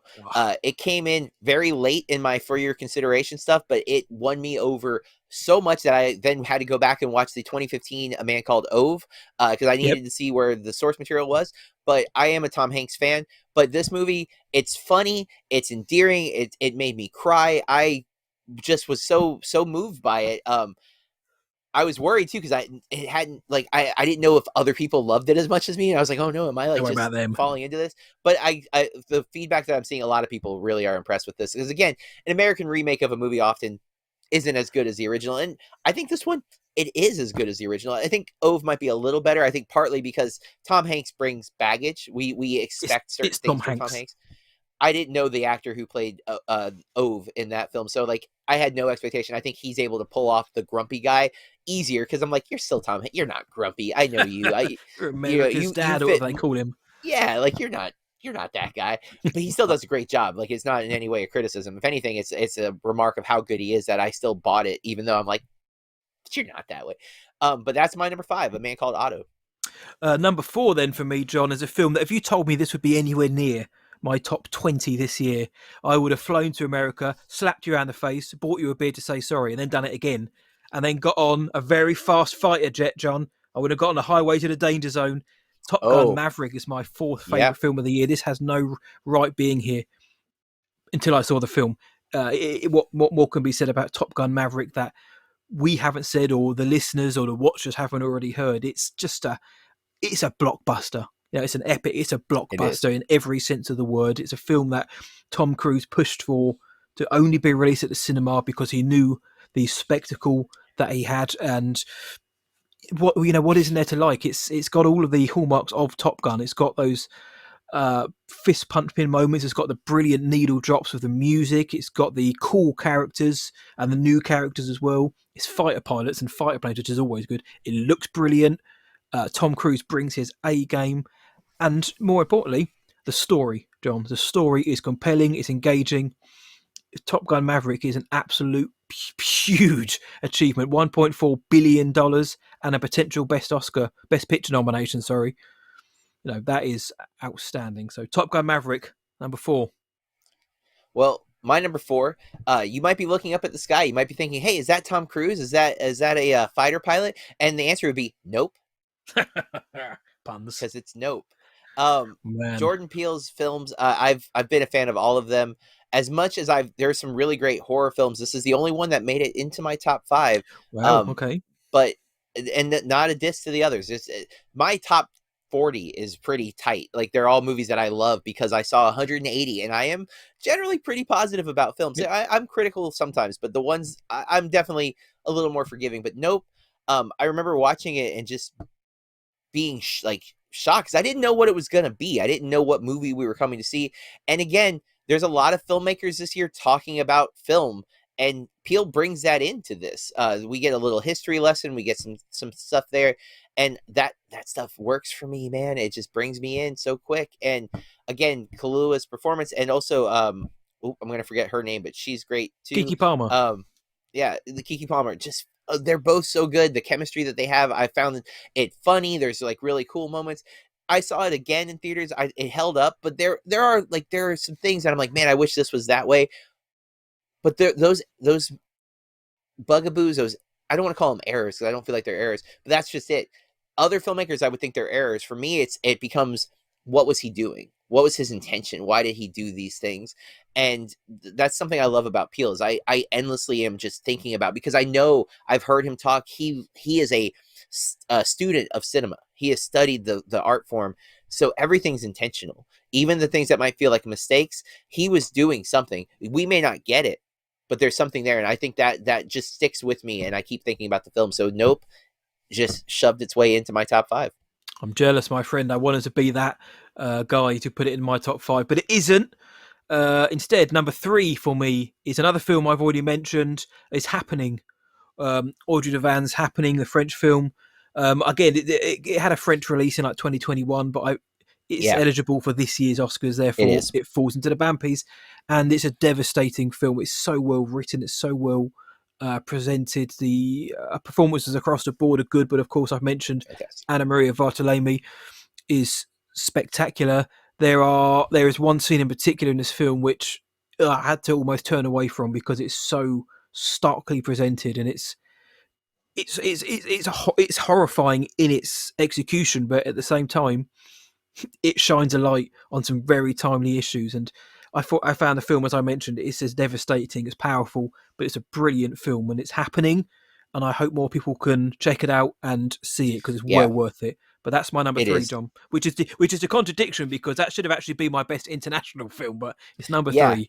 But I you know what? They can overlap. They do.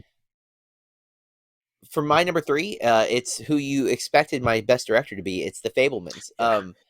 I everything about this movie was for me. It is Berk catnip, if you will, or Berknip.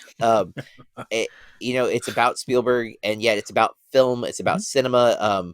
The look of the movie, the performances. I loved The Fabelmans. I was so disappointed, not just with its box office, but with its distribution. This is a Steven Spielberg film about film, and it didn't even come to my local theaters, like still. And it that upsets me more than anything. I'm so grateful that we do this, that I was able to see it. I could have seen it again. I could have driven to Orlando or something to see it, but I did that and didn't have to pay to see it, because I'm a critic, and that is a really good feeling. I will pay. I'm going to own this movie for sure. I love it.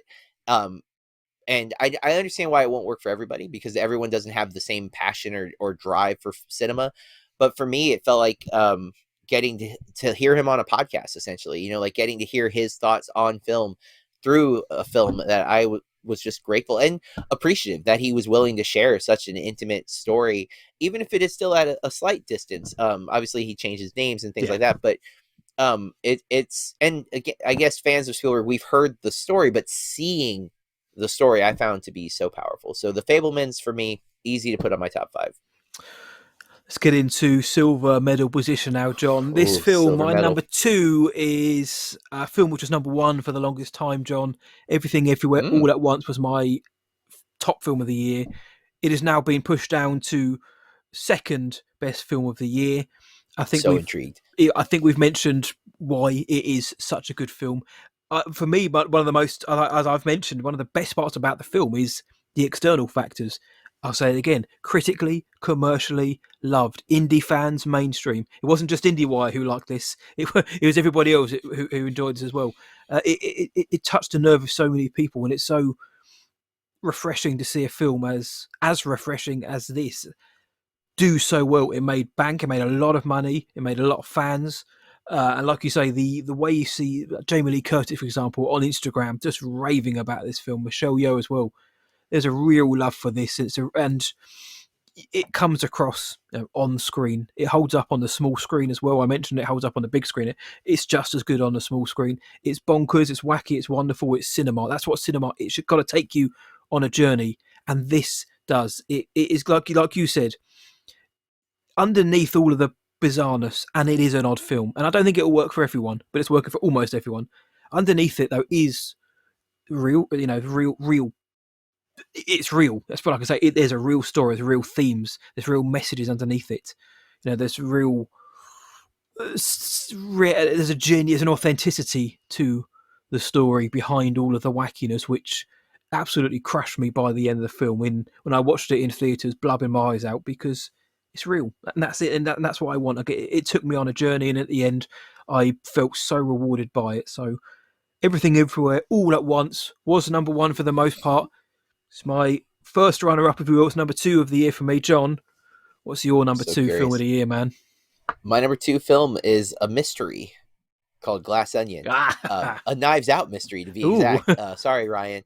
I watched this with a bunch of critics, and I don't always laugh out loud at critic screenings, but I was having a blast with this film. Everything in Glass Onion clicked for me. I thought I'm a big Daniel Craig fan anyways, but I just think Benoit Blanc is my favorite character that he's taken having on. so much fun. And he seems to be having so much fun, and it just comes off. Even the emotion when there's a sequence in the film where he has to shed a tear, and I was like, oh my God. And I was devastated. I won't go into why that scene later means something different, because that would be a spoiler, and I'm not a jerk. If you haven't seen Glass Onion, though, it's on Netflix. Please watch it. It's fantastic. I love Knives Out back in 2018, but Glass Onion, I love just as much. I don't think I love it more.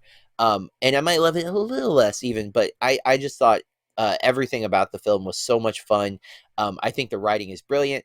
I love that Ryan's able to do these whodunits, because it's a genre that gets either done poorly more often, Death of the Nile, which I wish was a disappointment, but I had no expectations for that movie, and just knew it lived up to that. So that was this year, everybody, just in case you have forgotten that. But and then See How They Run, I thought was really, really fun, but nowhere near the level of brilliance that you get from Glass Onion. So I enjoyed Glass Onion so much. It's my number 2 film of the year. It's my number 8 film of the year. I've just checked. It does hit my top 10. I love Knives Out. So that means it wasn't my number 1 film of the year. So here we are, John. Our best films of 2022. So curious. For me, my friend, number 1. It's the Banshees of Inisherin. I was thinking it had to be that. I was thinking, what else could it be? I was thinking, what else do you think I like? But this is a film that in about August I put out on the BAMP socials that I was looking forward to. This is one of my 10 most anticipated because of the triumvirate: McDonough, Gleeson, Farrell. They're back and telling this very personal, intimate story. It's flawless to me. It is absolutely flawless, from the beautiful cinematography of on the islands of Ireland to the story of 2 friends who are at a stage in their life where they're thinking about other things, but they're going to deal with the breakup of a friendship in the way that happens on screen, which I won't obviously go into too much, but the way it's done is excellent, and how that snowballs into the story itself is it's one of the films which you think about. It kind of feels it feels very slight when you think about it, what the story is and the setting. It feels very thin, but it is padded out and packed out so well with everything about it. And you've got the backdrop of the Civil War, the Irish Civil War as well, playing throughout, and just in the background you can hear it there, and it's used, it's metaphorically used throughout the story as well. Yeah, very allegorical. Allegorical. It's a very touching film. It's a very poignant film, but not always in the most positive way as well. It's not a film where you may not come out of it feeling like $1 million, but you'll feel something because there's so much going on here. But the Banshees of Inisherin is it McDonough's best work? I don't know yet. I don't know. I want to let it sit with me, because he's done, for me, I really enjoyed 3 Billboards, 7 Psychopaths, In Bruges. I really dig all of his films, but this felt different to them. Whether it's personal or not, I don't know, but it felt so intimate. It felt so raw, so genuine, that it had to be number 1 for me. I was engrossed watching it, and I felt all those emotions and more in this film. It's why Colin Farrell and Brendan Gleeson won the acting award for me, because it's flawless. It's a flawless film. I can't wait to see how it ends up in the Academy Awards races, but for me, it's my number 1 film of the year. John, what could possibly be your number 1 film of 2022? Everyone definitely knows what my number 1 is. I've been singing it since I saw it. Everything Everywhere All at Once. Not only is it my number 1 of 2022, it's like my number 4 film all time. Like it's awesome. In my top 5 right now. and that's not an easy list because most of the movies on that list are old. I mean, my number one movie is from 1946. It's a Wonderful Life. Yep. You know, like for a 2022 film to be in the top 5, it had to do something. It had to speak to me in a way. For a long time, Scott Pilgrim held that number one spot, and it was because of similar reasons. It just clicked all of my boxes, the things I enjoy to watch, the use of editing, the use of music. I've matured, and that's why Scott Pilgrim's fallen down. I still love that movie, but it's not in my top 10 anymore. I have some issues even with it that I didn't used to have, that when I watch it, I'm like, I really wish this was different. And that could happen with Everything Everywhere All at Once. But so far, after 4 viewings, at each time, I was happy to sit through it again. Each time those emotions came back, even though I already knew it was going to happen. I knew we were going to have 2 rocks sitting on a cliff having a conversation and that it would shatter me. Like never, if you told me that, like text on screen, even they're not talking, that would make me cry. No way would I have thought that was possible. Hot dog fingers. And yet it did. That everything about this film, which again is aptly titled because it literally is all of the things. I love this movie. I'm so grateful that we got it. It reminds, I mean, I've never really started to like, oh, I hate movies. There are some people who up and down all the time, but this is a movie that just shows me why I love movies, why I put so much of my life into studying these, to talking about them, to watching them, because stuff like this can get made, and it's incredible for 2 guys to have this vision of this story, and then for it to come together, and then all of the collaboration to work together to give us this film that says so many things, that says it in a fun way, that you can have these really deep conversations through humor, through some very inappropriate jokes at times. The one reason my big disappointment of this film is that I won't ever be able to teach it because of one fight scene that involves a butt plug, and I just I can't justify that sequence in a classroom, in a high school classroom, especially. If I ever get to teach college film, then it's 100% getting taught. But in a high school setting, even though it's blurred, I still can't, like, the implications of it are too, far-reaching to it's your number one film of the year. Is one hands down number one film of the year. Everything Everywhere All at Once. Thank you, the Daniels and Michelle Yeoh and Ki Hyun Kwan and Jamie Lee Curtis and Stephanie Sue for giving us this masterpiece. And there's so many other actors that we're leaving off there, but just wow, what a movie. I will it's going to be hard for anything this year to top it, in my opinion, but I hope something does, because that would be incredible. But I'm so happy with this movie. That's the fun of film, is that something can always come around and topple. You could have a new favourite film in 2023, John, but for 2022, then the Banshees of Inisherin, Everything Everywhere All at Once are our top films of 2022.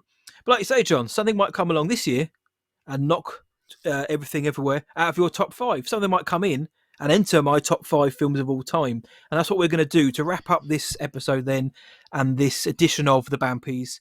We're going to have a quick look forward to 2023, and we're going to give 5 films each, alternate them again, that we cannot wait for in 2023, and hope that in our next edition of the BAMPies we can look back and say, yeah, all 10 of these films, or all 5 each, they nailed it for us. So, John, what's one of the films you're looking forward to next year? Before I say, I do want to point out too that there are some things I left off of this list because I wasn't sure if they were actually going to come out this year. Like Ari Aster's got a movie that now apparently we're getting a trailer for next week. Yes. That he immediately put his name on something he's on my can't wait for, because 100%. The 2 movies he's made so far have been incredible. But I wasn't sure, so I didn't have that on my list. Also, there's supposed to be a Martin Scorsese movie coming out, but I've seen 2 different Martin Scorsese movies that might be coming out this year. I don't know which one's right, and he can almost always be on the list. And then there's movies that I'm like excited for, but like, yeah, okay. But I really had to think through and being honest with myself, both in my hope, but also like I think it's reasonable to be excited for these movies. Like I don't think these are like far-reaching. Like these are probably going to be good, even if I didn't put them on my list. So number 5 is a Christopher McQuarrie film called Mission Impossible: Dead Reckoning Part 1. I've loved since Ghost Protocol forward, really since Mission Impossible 3, I've been a fan, but Ghost Protocol got me interested again, and then really it was when McQuarrie took over that I was 100% back on board with not Fallout, but the one before. Rogue Nation, and then Fallout just cemented it, and now I can't wait to see what we're going to get with these last two. So I'm super hyped for Mission Impossible Dead Reckoning Part 1. I hate the title. I hate the Part 1 part of it, but too long. Yeah. But that's my number 5. Matt, what about you? What are you looking forward to for your number 5 movie? Number 5 is one of those Scorsese movies. It's Killers of the Flower Moon, which is Scorsese, Leo DiCaprio. But I'm more excited because Jesse Plemons is getting a big fat role in it, and he's excellent. Him and Scorsese cannot wait. I think they're a match made in heaven. So yeah, Killers of the Flower Moon. I think it's an Apple Plus original, I believe. Which to They've me, been actually, up and down with movies. I don't mind. You see, I always find there's a bit of prestige to Apple Plus, and of course, Coda reigning Best Picture winner at the minute. But looking forward to seeing what they can do with this story and this collection of actors they got. Their TV series have been top notch, but their movies have been, I think, a little less. Maybe just because they're not seen as much. But I would there's agree been a with lot. That, yeah. When they're good, though, they're very good. So hopefully that's that. Coda was my list last year, so it was. Yeah, number 4 for you, JB. 4. This one snuck on because I decided to watch the holiday special, and I couldn't help it afterwards. It revitalized my interest. Guardians of the Galaxy Volume 3. 1, because it's the ending of all of these performances. This is supposed to be the last time we see most of them in these roles. Dave Bautista has been kind of recently very vocal about excited to be done with Drax, which is disappointing because I love him as Drax. But James Gunn has obviously moved on to DC, and so this is his most likely the last time we'll see him with Marvel. So this is a swan song for the whole thing, and I loved the first movie. I really like the second movie, although I think there's some stuff with it that doesn't quite hold up. And I had kind of started to lose interest in Marvel in general, and the holiday special made me excited for this movie, so it snuck its way onto my list. I'm looking forward to that because, like I say, it's going to be the end of an era. So, didn't make my list, but I've got high hopes for Guardians 3. Number 4 for me, John, is a film I've got very high hopes for, and I really hope we can get back to the good times with Indiana Jones and the Dial of Destiny. Oh wow, Harrison Ford, James Mangold, dude. I from what I've heard, I met a few people at Comic-Con this year who worked on the film in varying capacity. Couldn't say anything about the film, but what they said, and it was very, very exciting. Not about the story, but about the quality and about Mangold and Harrison Ford. Yeah, it's indie, man. It's Harrison Ford. It's indie. It's a swan song.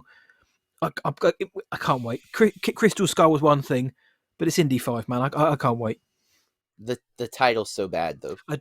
I don't like the title, but I'm guessing it's going to obviously have context when we see the film. But without context, it sounds a bit Dora the Explorer. The only one.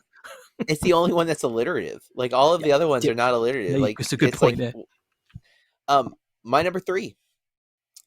In Greta Gerwig we trust. Barbie. I love this teaser, the homage to 2001, and that's if you're not familiar with Gerwig, she is a film person, and I don't think she gets enough credit for that. And I saw some people going like Kubrick would be rolling over. I'm like, I think Kubrick would applaud her. I think he would love her doing that. I don't know Kubrick any more than anyone else, obviously, so I can't like sit here and say that, but I feel like it's in his wheelhouse that what she did, because I think she's leaning into that commentary, the idea of this thing that we worship and don't fully understand. And Barbie, man. Man, and everything we've seen of the images of Ryan Gosling looks like he's having a blast. I can't wait to see him. Margot Robbie has been great in everything she's done. Like, she does not get enough credit for the talent that she is. I'm stoked, man. I can't wait to see Barbie. I never thought that sentence would come out of my mouth, but I can't wait to see Barbie just because of everything going around it. And Gerwig did not need to do this movie. No. And the fact that she decided to do it is, I think, an important detail. So, and I'm excited to get to see what she does next. So, Barbie, number 3. It didn't make my number 5. It would have been number 6 because I can't wait for Barbie. I can't wait to see Margot Robbie, the King Ryan Gosling. What Greta Gerwig is going to do with this story, or this character, or this idea is so exciting to me. Number 3 is a film which, I actually have doubts it's going to come out in 2023, but it is scheduled for release in December. John, it is Ghostbusters 4? I have doubts too. Ghostbusters 5. I know it's filming very soon, and it's going into production soon. So they can get it out. And it is scheduled, still slated for a December release. And if that is the case, Ghostbusters 4, in terms of this canon, not including the 2016 one, because that's a different timeline, whatever. Different timeline. Yeah. Ghostbusters 4 Firehouse will be my third most anticipated film is Ghostbusters, man. We both loved Afterlife, regardless of how fan servicey it was. I'm a fan. No, give me that service. Yeah. Like, when the OG guys came in, there wasn't a dry eye in this house. But yeah, Ghostbusters, Firehouse. If not that, then Barbie. If that doesn't come out, then I'm putting Barbie in there. But I left it off because I'm like dubious. Even but the title is still like not even cemented. So I'm like, I think it's Firehouse, but then other like Letterboxd was showing Untitled Ghostbusters Afterlife sequel, and I'm like, it's back and forward. But if that comes out, but it has a poster that says Firehouse. It's got a poster, got a director, and it's got his cast. But yeah. If that comes out, Ghostbusters most definitely is in my top 5. If not, stick Barbie in there, 100%. So if you've listened to the show, or if you've watched me or read any of my writing, I'm a huge Christopher Nolan fan, and Oppenheimer is my number 2 movie of 2023. I like Tenet. It didn't land for me as much as his other films, but I applaud what he's doing. Oppenheimer, which wouldn't have been a topic I would have thought much of, to be honest. Like, I'm like, yeah, okay, but what we've seen, I'm like, okay. And then the story that he practical effect recreated, which seems like a complete joke, but it's at the same time, if you're a Nolan fan, it's Nolan. Nope. Yeah, makes perfect sense. Totally. That's exactly what I expected to happen. I wasn't that surprised when I saw that it was a headline. I'm like, yeah, that makes sense. You expect it now.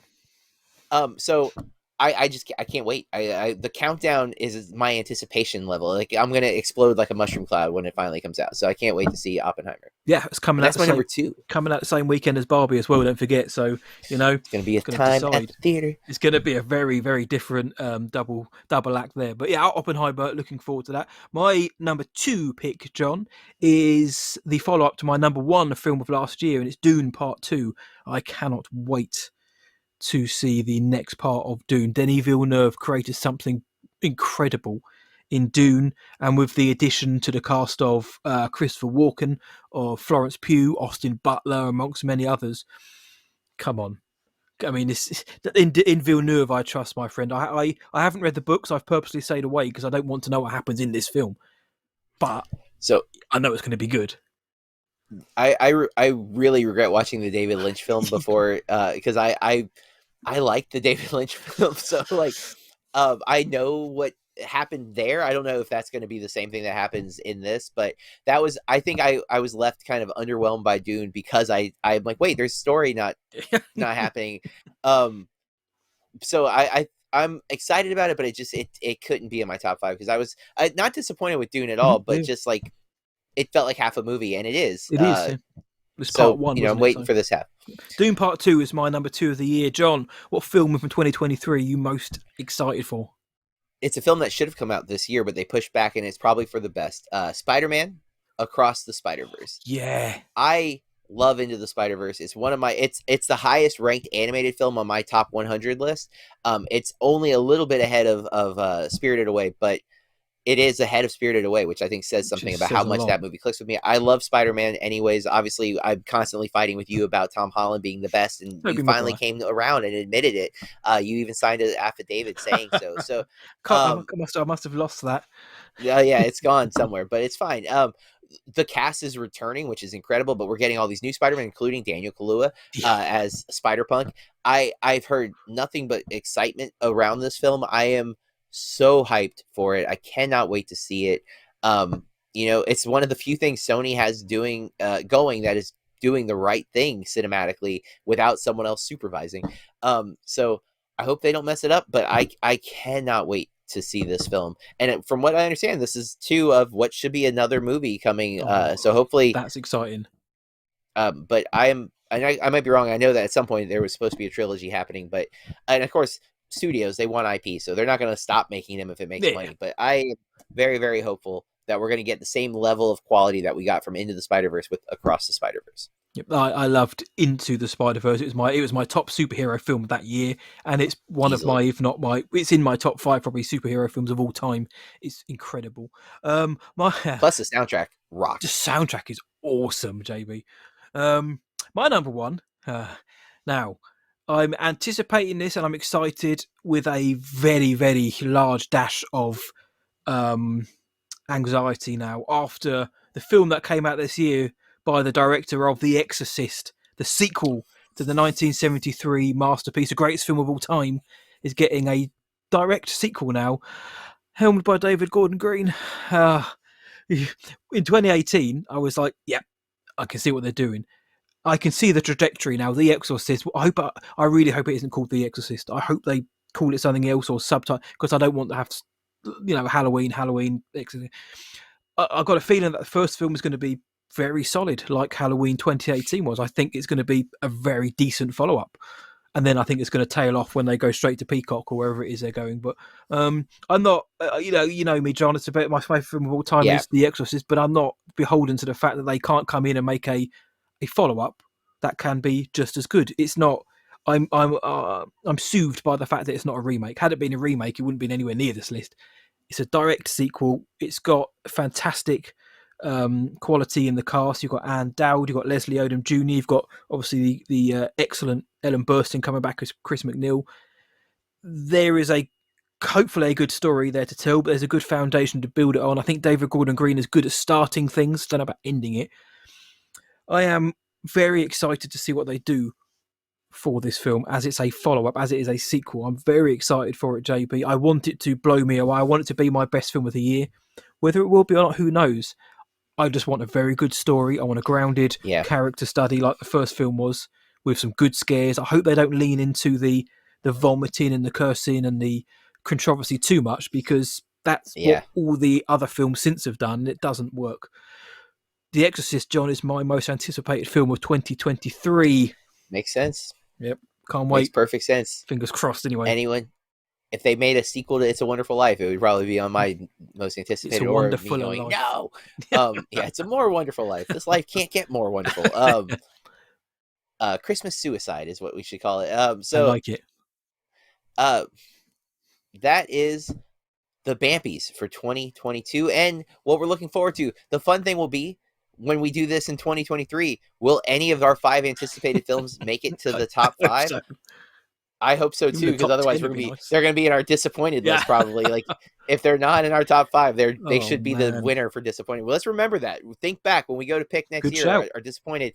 If we had it on our anticipation list and it's not in our best picture, it's got to at least be a runner up for disappointing, because it didn't live up to our hope.